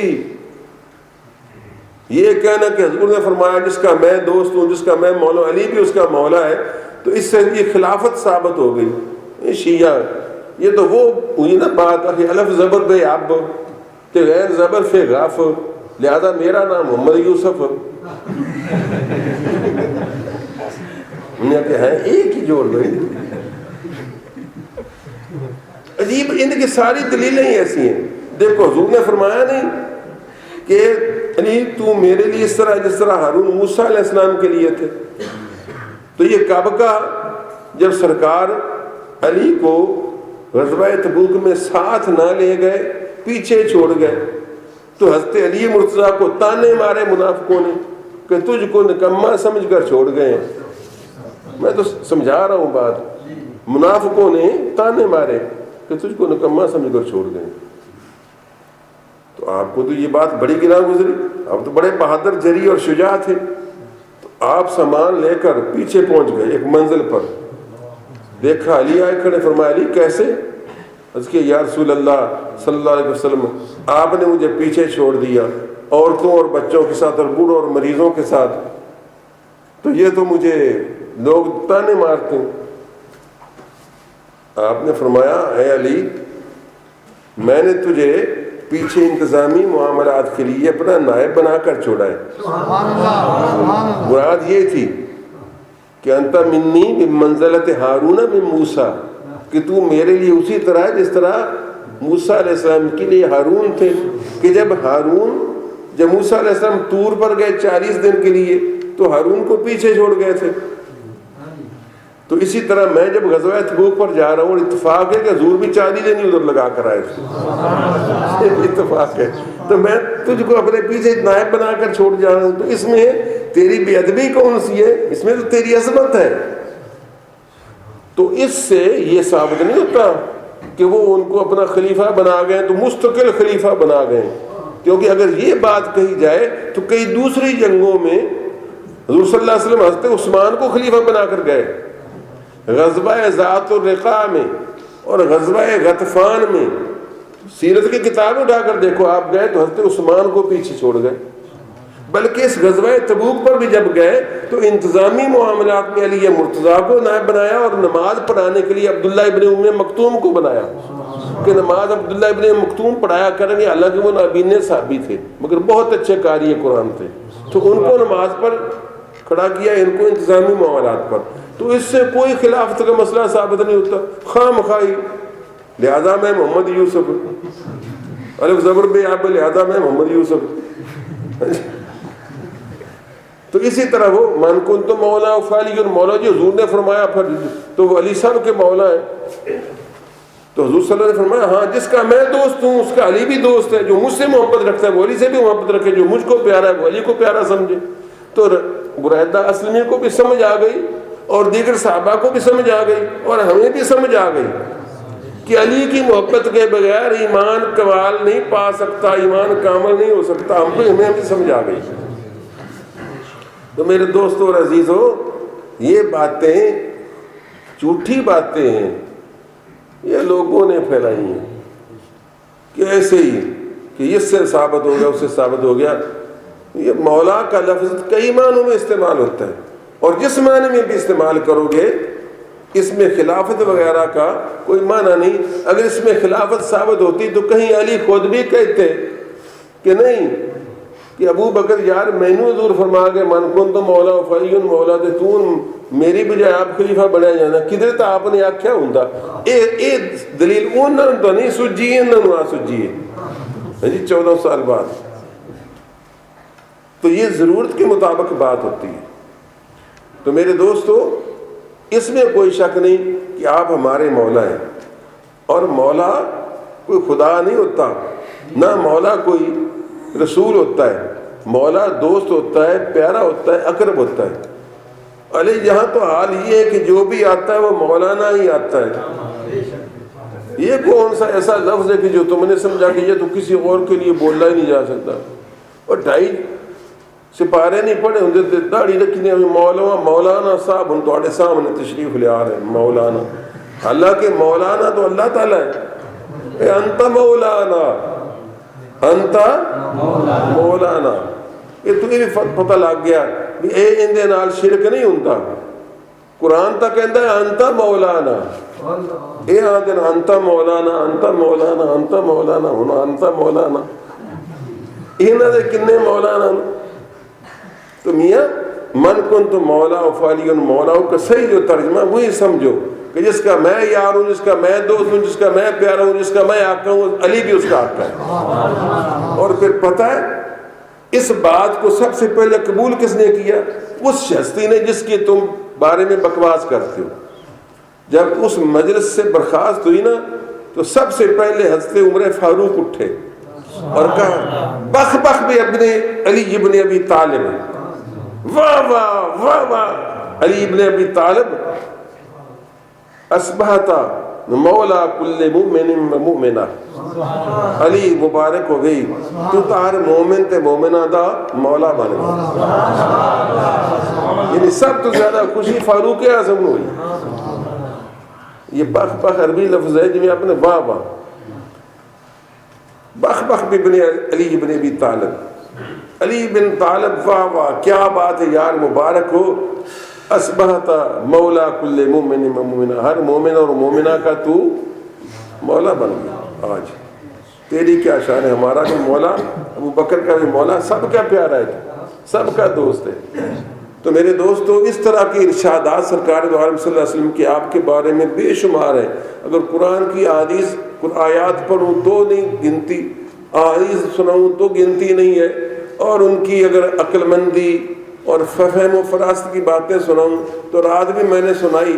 حقیقت یہ ہے کہ علم لدنی کے دروازے علی مرتضیٰ پر وا کر دیے گئے تھے، کھولے۔ علم لدنی وہ ہوتا ہے، وہ جو خضر نے کہا تھا نا وَعَلَّمْنَاهُ مِن لَدُنَّا عِلْمًا، کہ ہم نے خضر کو اپنے پاس سے خاص الخاص علم عطا فرمایا تھا۔ اس خاص الخاص علم کی میں ایک دو جھلکیاں دکھاؤں۔ ایک مرتبہ عجیب مقدمہ پیش آیا، اب مجھے یاد نہیں آپ کا اپنا خلافت کا دور تھا یا شاید حضرت عمر فاروق کا دور تھا۔ عجیب مقدمہ پیش آیا کہ ایک عورت نے بچہ جنا اور اس کی پڑوسن نے بچی جنی، اور دائی نے ساز باز کر کے بچہ بچی والے کے پاس رکھ دیا، بچی بچے والے کے پاس رکھ دیا۔ سمجھائیں؟ اور یہ مقدمہ غالباً بارگاہ فاروقی میں پیش ہوا۔ اب آپ بڑے پریشان، وہ کہے بچہ میرا ہے، وہ کہے بچہ میرا ہے، وہ کہے نہیں۔ دائی بھی تائید کرے کہ نہیں بچی اس کی ہے، بچہ اس کا ہے۔ وہ روئے بچے والی کہ میرا بچہ ہوا تھا، مجھے بچہ کہا گیا ہے، اب یہ بچی میرے پاس رکھی پئی ہے، میرے ساتھ اس کی شکل نہیں ملتی، فلاں نہیں ملتی۔ اب کون کہ وہ کہے نہیں یہ اس کی ہے، یہ اس کی ہے۔ اب اس پر کوئی کیا فیصلہ کرے؟ عورتیں ہیں، کوئی مرد گواہ بھی نہیں، اور دائی بھی ملی ہوئی ہے۔ اب حضرت فاروق اعظم پریشان ہے، میں اس کا کیسے فیصلہ کروں، کیا حل کروں؟ تم کو مشورہ دے سکتے ہو؟ قسم ہی چاہو گے نا، وہ بھی قسم چاہیے، وہ بھی قسم چاہیے۔ حضرت فاروق اعظم رضی اللہ تعالیٰ عنہ نے کچھ انتظار کے بعد فرمایا کہ حضرت علی مرتضیٰ کرم اللہ تعالیٰ وجہ کریم وہی مشکل کشا ہیں، ان کو لائیے، ان کو بلائیے۔ عرض کی حضور یہ معاملہ پیش ہوا اور آپ مشیر خاص ہیں اور فتویٰ قاضی القضات کا عہدہ بھی آپ کے پاس ہے، یعنی چیف جسٹس بھی ہیں، کیونکہ سب سے پہلے زیادہ بہترین قاضی تینوں خلفاء کے دور میں افضل ترین قاضی القضات جو کہہ لیجئے، جن کا فتویٰ چلتا تھا، مفتی تھے اور بھی تھے چند، لیکن سب سے اعلیٰ پائے کے قاضی اور جج جو تھے، یعنی جس طرح سپریم کورٹ کا چیف جسٹس کہہ لیجئے، وہ حضرت علی مرتضیٰ تھے۔ تو حضرت فاروق اعظم نے کہا کہ حضرت علی سے مشورہ کر کے ان کو بلایا جائے۔ آپ تشریف لائے، فرمایا یہ مسئلہ ہے۔ ہم نے کوئی بات نہیں، یہ تو بھی حل ہو جائے گا۔ دونوں عورتوں کو کہا کہ تنہائی میں جائیں اور اپنا پورا دودھ نچوڑ کر ایک ایک برتن میں لے آئیں۔ چنانچہ دونوں عورتیں گئیں اور اپنا پورا دودھ جتنا وہ نچوڑ سکتی تھیں وہ نچوڑ کر اپنے اپنے برتن لے آئیں۔ حضرت علی مرتضیٰ نے کہا کہ ان دونوں کا دودھ جو ہے آپ اس میں تول لو اور اندازہ کرو۔ ایک عورت کا دودھ تقریباً دگنا تھا، ایک عورت کا دودھ تقریباً، یہ یوں سمجھ لیجیے اگر ایک کا 1 پاؤ تھا، دوسرا تقریباً 2 پاؤ تھا، ایک کا 1 سیر تھا تو دوسرا تقریباً 2 سیر، یوں کہہ لیجیے جو بھی پیمانہ تھا۔ ایک کا اگر 1 گلاس تقریباً تھا تو دوسرے کا تقریباً 2 گلاس تھا۔ آپ نے فرمایا جس عورت کا یہ دودھ زیادہ ہے نا اس کا بچہ ہے، اس کو بیٹا دے دو، اور جو دوسری ہے اس کو بیٹی دے دی۔ سارے حیران ہوئے کہ یہ کیا کرائیٹیریا ہے، یہ پیمانہ کیا آپ نے لگایا؟ آپ نے فرمایا یہ قرآن کریم آپ نے نہیں پڑھا؟ اللہ تعالیٰ فرماتا ہے للرجل للذکر مثل حظ الانثیین، للذکر کہ مذکر کو مرد کو 2 عورتوں کے برابر حصہ ہے. تو جو اللہ ہمیں حکم دیتا ہے کہ مرد نو 2 حصے دیو تے عورتوں نے 1 حصہ دیو، کیا وہ خود بے انصافی کرے گا کہ بچے کو دودھ بچی کے برابر دے گا؟ بچے والے کا دودھ زیادہ ہوگا اور بچی والی کا دودھ کم ہوگا. یہ مجھے قرآن کریم نے فیصلہ سنا. اس وقت حضرت فاروق اعظم نے کہا کہ خدا کرے میرے پاس ایسا مقدمہ نہ آئے جس کو علی بھی نہ حل کر سکتے. یعنی ایسا ہو ہی نہیں سکتا کہ کوئی مقدمہ آئے اس کو علی نہ حل کر سکے. اور اگر کوئی آئے تو اللہ تعالیٰ مجھے اس وقت سے بچائے، اس دور سے بچائے، اس حالت سے بچائے کہ میرے پاس ایسا مقدمہ آئے جس کو علی بھی نہ حل کر سکے. یعنی یہ ہو ہی نہیں سکتا کہ ایسا مقدمہ ہے جس کو علی نہ حل کر سکے. تو میرے دوستو، اللہ تعالیٰ نے آپ پر ایسے علوم کے دروازے کھولے تھے کہ باعث و شاعر.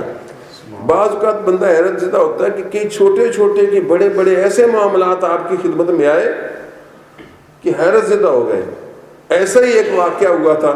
ایک مرتبہ، آپ میں سے اکثر نے یہ باتیں مجھ سے پہلے بھی سنی ہوگی، کہ کبھی نہ کبھی کسی نہ کسی جگہ باتیں تو بیان ہوتی رہتی ہیں کہ 2 شخص بیٹھے سفر کر رہے تھے، بھوک لگی، بیٹھ گئے، کھانا کھانے لگے. اس نے کہا یار تو بھی روٹیاں نکال، میں بھی روٹیاں نکالتا ہوں، ہم کھانا مل کر ہی کھا لیں. تو دونوں نے اپنی اپنی روٹیاں نکالی. ایک کے پاس 3 تھی، دوسرے کے پاس 5 تھی.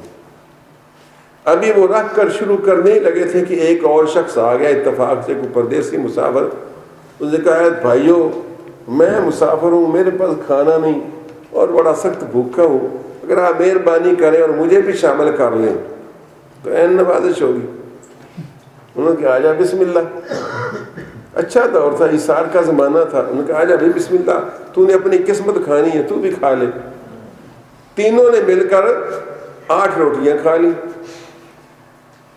جب کھانے سے فارغ ہوئے تو اس نے کہا کہ یار آپ نے مہربانی فرمائی، میں آپ کا بدلہ تو نہیں دے سکتا، یہ 8 درہم ہیں، یہ میں پیش کرتا ہوں محبت کے لیے. آپ نے مجھ سے محبت کی، میں آپ سے محبت کرتا ہوں. یہ 8 درہم ہیں، یہ میری طرف سے قبول فرمائیں اور اجازت دیں. اللہ حافظ، میں جاتا ہوں، آپ آپس میں بانٹ لیں. چنانچہ وہ تو چل دیا. اب یہ 8 درہم لے کر بیٹھ گئے سوچنے کہ بھئی کس طرح یہ بانٹیں، یعنی یہ کس طرح بانٹیں. وہ ایک کہنے لگا یار، جس کی 3 روٹیاں تھیں، کہنے لگا یار سیدھی بانٹ ہے، 2 ہم بندے، 8 ہیں، 4 تیرے 4 میرے، سیدھا سا حساب ہے. وہ 3 والا کہنے لگا کہ یار 2 بندے 8 ہیں، 4 دنیا 8، 4 تیرے 4 میرے.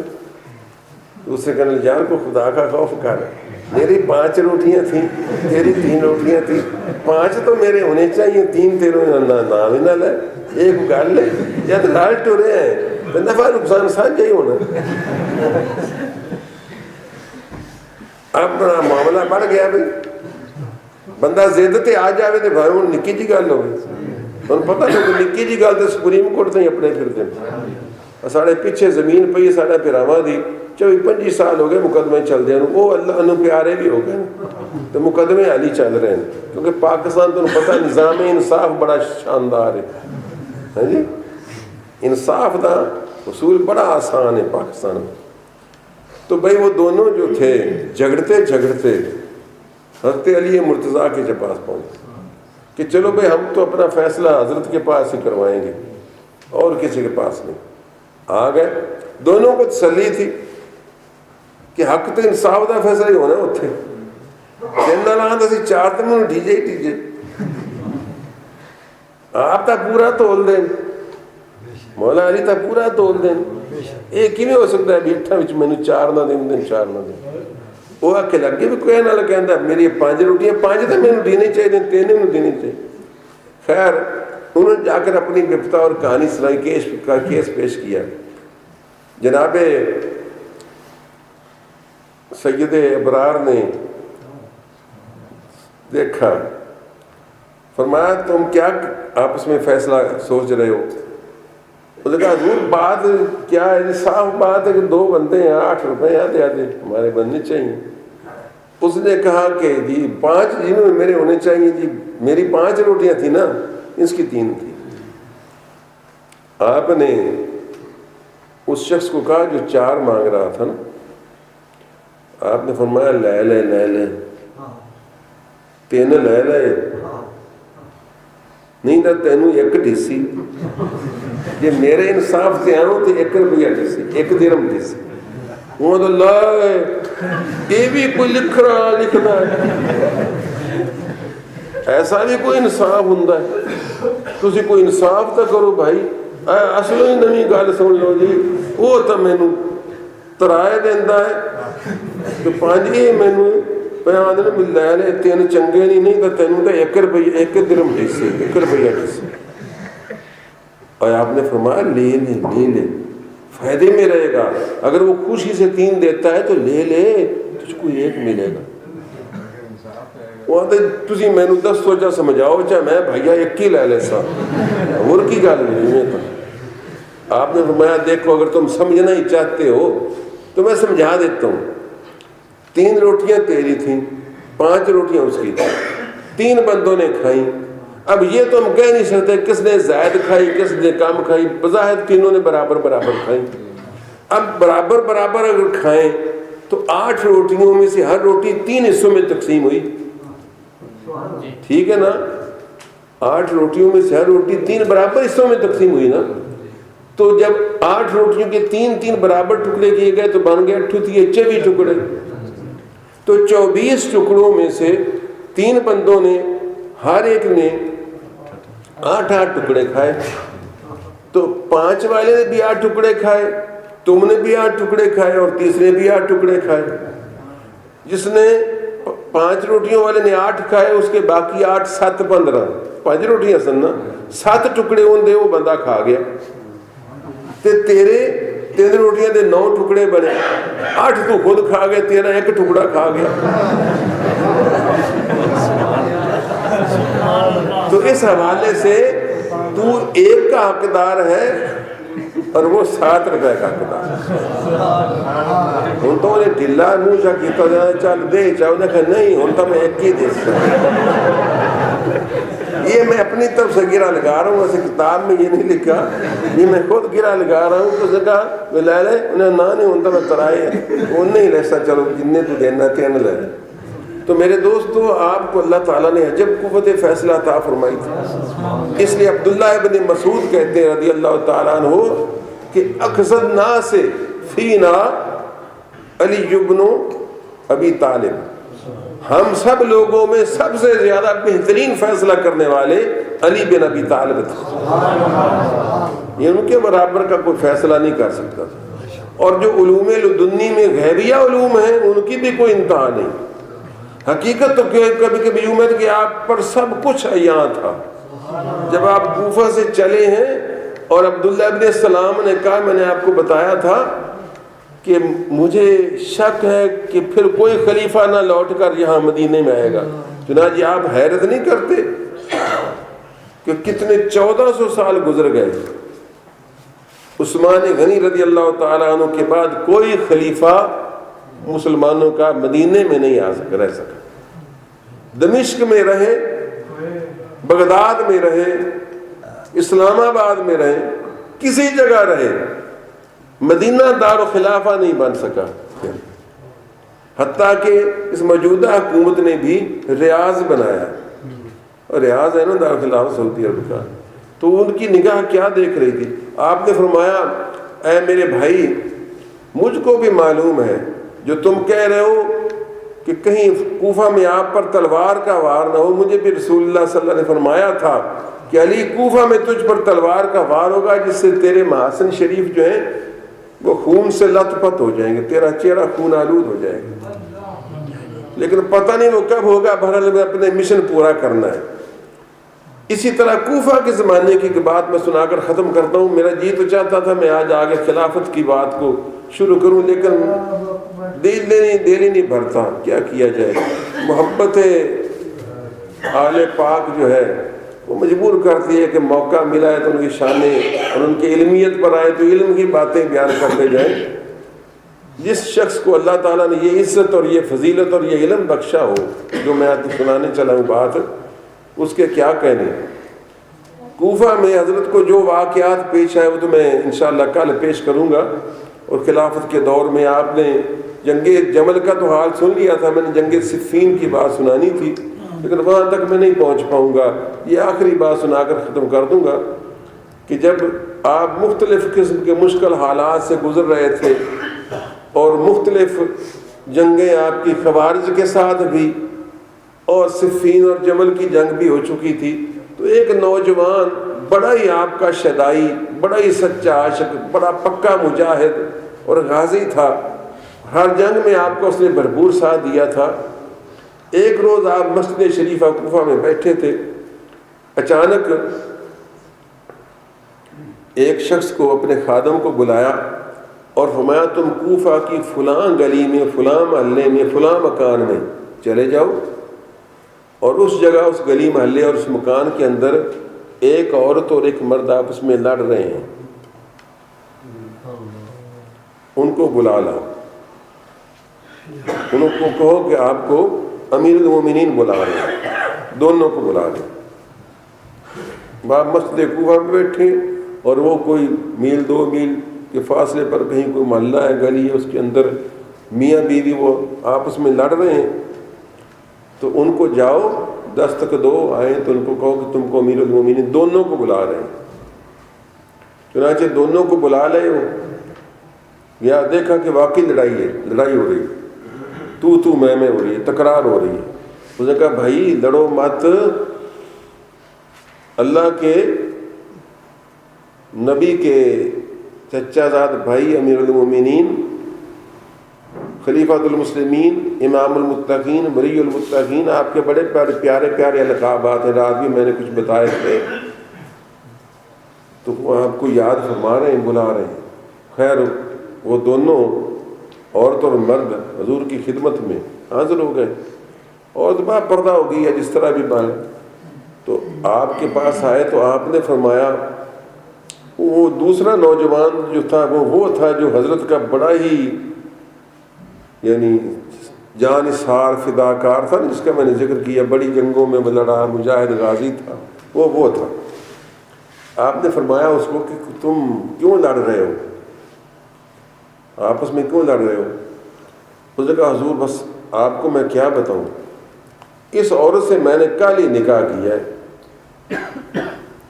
اس عورت سے، اس خاتون سے میں نے کل نکاح کیا ہے۔ رات کو جب میں میاں بیوی کے تعلق کے حوالے سے اس کے قریب جانے کا ارادہ کر رہا تھا، اس کو دیکھتے ہی نا مجھ کو اس سے شدید نفرت پیدا ہو گئی، اور میں اس کو چھوڑ کر واپس باہر نکل آیا۔ اب رات سے ہی اس نے کہا کہ تم یہ کیا کر رہے ہو، تم میرے پاس آئے اور بیٹھے نہیں ہو، تم واپس جلدی سے باہر نکل گئے ہو۔ میں کہتا ہوں مجھ سے تجھ سے نفرت ہے، مجھ کو تو اچھی نہیں لگتی، میں نے تیرے ساتھ شادی کر کے غلطی کی ہے، میں تجھ کو چھوڑنا چاہتا ہوں۔ یہ تکرار کر دی کہ یہ بڑا ظلم ہے، تو خدا کو کیا جواب دے گا، رسول کو کیا جواب دے گا، میں امیر المومنین کے پاس جاؤں گی کہ میرے ساتھ یہ ظلم ہوا ہے، زیادتی ہوئی ہے، تم نے پہلے مجھے دیکھ لیا ہوتا یا دیکھا تھا یا کچھ اندازہ کیا تھا تو میرے ساتھ شادی کی تھی، تم نے اب مجھ کو ذلیل و خوار کرنا تھا کہ مجھ کو شادی کرنے کے بعد تم طلاق دینا چاہتے ہو۔ بس ضرور یہ معاملہ ہے، میں طلاق دینا چاہتا ہوں، یہ طلاق لیتی نہیں۔ اس بات پر ہماری رات بھر لڑائی ہوتی رہی اور اب بھی یہی مسئلہ تھا کہ آپ کا قاصد پہنچ گیا۔ آپ نے اس خاتون کو فرمایا کہ خاتون تم تھوڑا سا دور فاصلے پر چل کر علیحدگی میں میرے ساتھ کچھ بات کر سکتی ہو؟ اس نے کہا حضور میں حاضر ہوں، میں آپ کی کنیز ہوں، جیسے آپ فرمائیں میں جا کر بات کرتی ہوں۔ آپ اس کو کچھ فاصلے پر لے گئے جہاں کہ وہ بات سنائی اس شخص کو نہ دے سکتی ہو، فاصلے پر لے جا کر اس طرف پلاٹ کی سائڈ پر، تو آپ نے جا کر اس عورت سے کہا کہ دیکھو جو کچھ میں کہوں اگر وہ سچ ہو تو اقرار کرتے جانا، انکار کی کوئی ضرورت نہیں، اور انکار کا کوئی فائدہ بھی نہیں ہوگا۔ حضور یہ کیسے ہو سکتا ہے کہ آپ فرمائیں اور بات بھی سچ فرمائیں اور میں انکار کروں، غلط بات کروں؟ یہ نہیں ہو سکتا. آپ سرکار فرمائیں اگر اس بات سلوک ہو گئی تو میں مانوں گی، نہ درستی تو میں اس کا جواب عرض کروں گی. تو آپ نے فرمایا تم مجھ کو یہ بتاؤ کہ تم فلاں عورت کی بیٹی نہیں ہو؟ اس نے کہا ہوں اسی کی بیٹی ہوں. اور آپ نے فرمایا کیا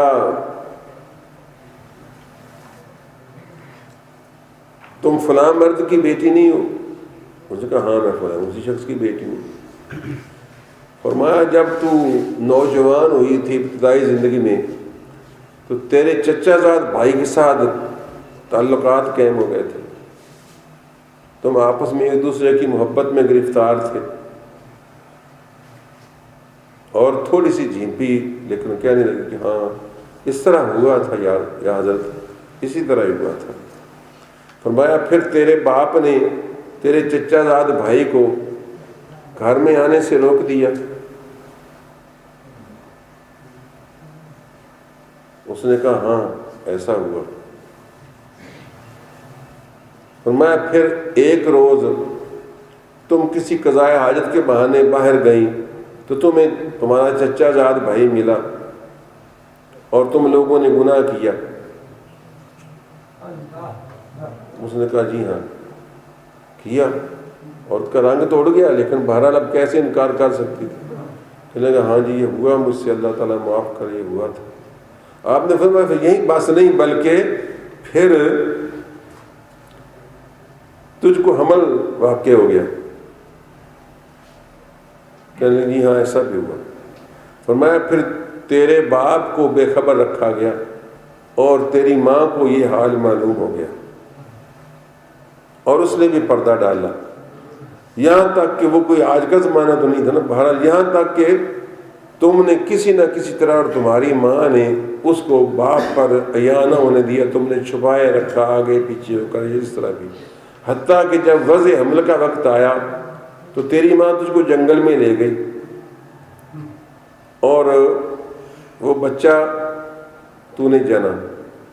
اس کے بعد اس بچے کو تیری ماں نے ایک کپڑے میں لپیٹ کر جنگل میں ایک جھاڑی کے پاس رکھ دیا. کہنے لگی بے شک ایسے ہی. آپ نے فرمایا پھر ابھی تم تھوڑی دور بھی نہیں گئی تھی تیری ماں اور تو کہ ایک کتا آیا اور اس نے اس بچے کو سونگھنا شروع کیا. جی ہاں. فرمایا تم نے اس کتے کو بھگانے کے لیے ایک پتھر پھینکا،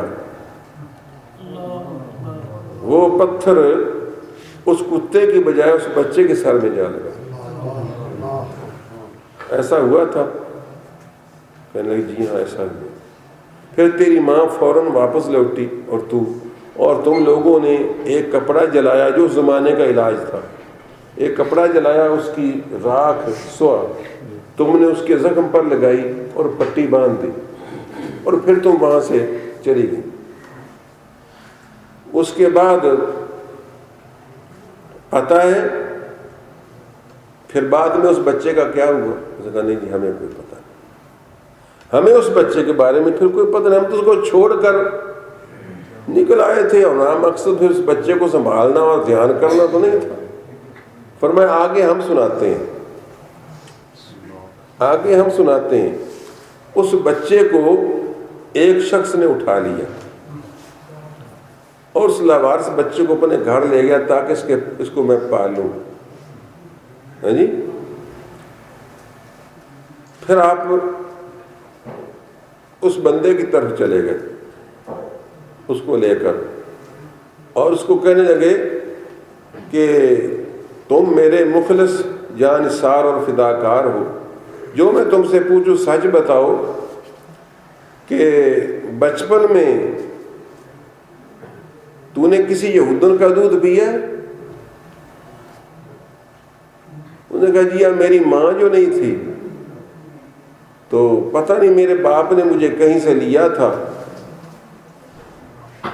تو اس نے ایک یہودن دائی کو کہا تھا، اس نے مجھے دودھ پلایا تھا. آپ نے فرمایا پھر اس کے بعد تو بڑا ہوا حتیٰ کہ جوان ہوا اور پھر میرے دوستوں جانثاروں میں تو شامل ہوا اور میری فوج میں تو نے بڑے کارآمد نمایاں انجام دیے۔ اس عورت کو کہا کہ اے عورت، وہ بچہ جس کو تو پھینک آئی تھی یہ وہی بچہ ہے، اور اس کو کہا اپنی پگڑی اتار کر اس کو سر کا زخم دکھا، تیرے سر پر زخم ہے یا نہیں؟ اس نے سر سے پگڑی اتاری اور دیکھا تو اس کے سر پر وہ نشان تھا جو پتھر کے لگنے کے زخم کا نشان تھا۔ آپ نے فرمایا بس، چونکہ یہ ہمارا غلام تھا اللہ تعالیٰ نے اس کو گناہ سے محفوظ رکھا۔ چونکہ یہ اب ہمارا غلام تھا، اب ہمارا مرید تھا، اب ہمارا مرید تھا، تو ماضی میں جو تھا سو تھا، مگر اللہ تعالیٰ نے اب اس کو اس حد کو عبور کرنے سے، کیونکہ ماں کے ساتھ نکاح ہو نہیں سکتا اور ایسی صورت میں اللہ تعالیٰ کی حد ٹوٹ جاتی، تو ہماری نسبت کے صدقے میں اللہ تعالیٰ نے اس کے دل میں تیرے ساتھ نفرت پیدا کر دی، تم آپس میں ماں بیٹا ہو جاؤ، تمہارا کوئی نکاح نہیں۔ تو جس ہستی کو اللہ تعالیٰ نے اس طریقے سے باخبر رکھا ہو ہر چیز سے، اس پر کیا چیز مخفی رہ سکتی ہے؟ اصل میں یہ لوگ صاحب تسلیم و رضا تھے، یہ اللہ تعالیٰ کے فیصلوں پر راضی ہو جانے والے لوگ تھے، اور تقدیر مبرم میں یہ لکھا ہوا تھا کہ یہ واقعات اسی تسلسل اسی انداز سے رونما ہوں، اور یہ اللہ والے اس امتحان سے گزریں۔ اور اس امت کے متعلق بھی رسول اللہ صلی اللہ علیہ وسلم نے یہ وعدہ کر رکھا تھا۔ آپ کو پتہ ہے کہ مدینے میں ایک مسجد ہے، مسجد الاجابہ، جو حج کرنے والے تازہ آئے ہیں، شاید امانت صاحب کیا حاجی امانت صاحب کیا ان کو شاید موقع ملا ہو یا نہ ملا ہو، مسجد اجابہ ہے، جنت البقیع کے پیچھے نکل جائیں تو مشرق کی طرف، وہاں اب کون پڑھائے، آپ کے ساتھ کوئی بندہ ہوتا تو پڑھاتا۔ ویسے بھی نجدیوں نے ایک عجیب سسٹم بنایا ہے کہ اس کو اس وقت کھولتے ہیں جب مسجد نبوی میں نماز ہو رہی ہو، یعنی اس مسجد اجابہ میں وہ جا کر بیچارہ نفل پڑھے یا نماز پڑھے جو مسجد نبوی کی نماز قربان کرے۔ وہ مسجد اجابہ پہلے سارا دن کھلی رہتی تھی، اور حاجی جا کر وہاں رسول اللہ کی سنت ادا کرنے کے لیے کہ رسول اللہ صلی اللہ علیہ وسلم نے اس جگہ جہاں وہ مسجد اجابہ بنی ہوئی، مسجد اجابہ میں قبولیت والی مسجد، وہ ابھی موجود ہے باقاعدہ، بند کی ہوئی ہے لیکن مسجد موجود ہے، تو اس میں وہ آگے پیچھے آپ جاتے ہیں نا، نماز کے وقت کھلتی ہے، وہ نماز کے وقت آپ مسجد نبوی میں ہوتے ہیں، مسجد نبوی کی نماز 50,000 والی قربان کو کرے تو جائے نا، پہلے وہ سارا دن کھلی رہتی تھی، میں نے اس میں نوافل ادا کیے ہوئے 12 کیے ہوئے ادا، تو وہ مسجد اجابہ کا نام مسجد اجابہ کیوں پڑا کہ آپ صلی اللہ علیہ وسلم نے اس جگہ پر، مسجد نہیں تھی، آپ نے اس جگہ پر اس زمانے میں 14 سال پہلے، پتہ نہیں بیابان ہوگا، جنگل ہوگا، ریت ہوگی کیا، وہاں آپ نے 4 رکعت نفل پڑھے تھے، 4 رکعتیں پڑھی تھیں، اور اس کے بعد اللہ تعالیٰ سے لمبا سجدہ کیا اور دعا کرتے رہے۔ صحابہ کرام جو ساتھ تھے، انتظار کے بعد جب حضور فارغ ہوئے تو آپ نے صحابہ کرام کے استفسار پر بتایا یا خود ارشاد فرمایا کہ میں نے اللہ تعالیٰ سے 3 دعائیں کی تھیں، یاد ہے؟ 2 اللہ تعالیٰ نے قبول فرما لی، حدیث میں آتا ہے، بخاری میں بھی آتا ہے، 2 دعائیں اللہ تعالیٰ نے قبول فرما لی اور تیسری قبول نہیں فرمائی، فرمایا کہ اے محبوب اس دعا پر اصرار نہ کرو، یہ ہماری تقدیر مبرم ہے، یہ ہو کر رہے گی، یہ نہیں ٹلے گی۔ 2 دعائیں جو قبول ہوئی وہ یہ تھی کہ اے اللہ میری امت جو ہے، جس طرح پہلی امتوں پر ایک آفاقی عذاب آتا تھا کہ ساری امت تباہ و برباد ہو جاتی تھی، اس طرح کا عذاب نہ ہے، اللہ نے قبول فرمایا۔ دوسرا میں نے یہ دعا کی اے اللہ میری امت پر مسخ اور خسف نہ ہو۔ یہ مسخ اور خسف یہ 2 اصطلاحات ہیں۔ مسخ ہے جس طرح ہوتا ہے کونوا قردۃ خاسئین، اللہ نے ایک امت کو کہا کہ تم رسوا بندر بن جاؤ سارے، تو وہ بندر کی شکل میں مسخ ہو گئے، یا ساری کی ساری امت کو جس طرح قوم لوط زمین میں دھسا دی گئی۔ تو میری امت میں مسخ اور خسف نہ ہو، تو اللہ تعالیٰ نے فرمایا ہم تیرے صدقے تیری امت سے اس عذاب کو بھی ٹالتے رہیں گے۔ میں نے عرض کیا مولا کریم تیسری میری دعا یہ کہ میری امت آپس میں نہ لڑے، اختلاف نہ ہو۔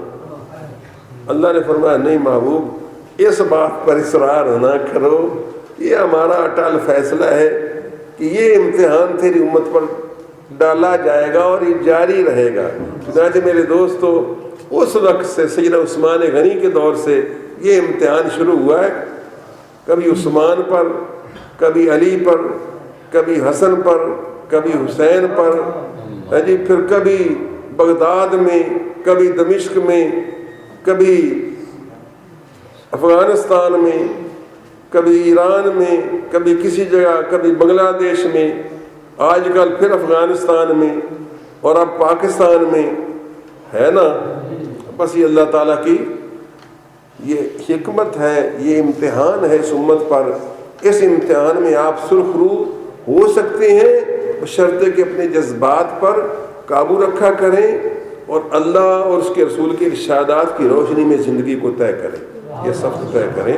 اس امتحان سے پھر ہم بندہ بچ سکتا ہے، ورنہ عام حالات میں یہ بچنا بڑا مشکل ہے۔ اللہ تعالیٰ نے قرآن کریم میں فرمایا کہ اللہ تعالیٰ تمہارے درمیان فیصلہ فرمائے گا، وَلَٰكِن يَزَالُونَ مُخْتَلِفِينَ إِلَّا مَن رَحِمَ رَبُّكَ، کہ لا يَزَالُونَ مُخْتَلِفِينَ، تم ہمیشہ آپس میں اختلاف کرتے ہی رہو گے۔ یہ قرآنی آیت ہے، سورہ غالباً ہود کی آخری ہے، وَلَا يَزَالُونَ مُخْتَلِفِينَ إِلَّا مَن رَحِمَ رَبُّكَ، آخری آیات میں غالباً یہ دیکھ لو، تازہ کر لو۔ تو کیوں میں اس موضوع پر تقریر نہ کر رہا، تو میں وہ ریسرچ کر کے نہیں بیٹھا کہ غالباً وہاں ہے، ابھی دیکھ لینا۔ تو اللہ تعالیٰ فرماتا ہے کہ اللہ تعالیٰ چاہتا تو تم سارے متفق ہو جاتے، وَلَٰكِن يَزَالُونَ مُخْتَلِفِينَ، لیکن یہ لوگ اے محبوب تیرے امتی ہمیشہ اختلاف ہی کرتے رہیں گے، آپس میں لڑتے ہی رہیں گے، إِلَّا مَن رَحِمَ رَبُّكَ، مگر وہ شخص جس پر اللہ رحم فرمائے۔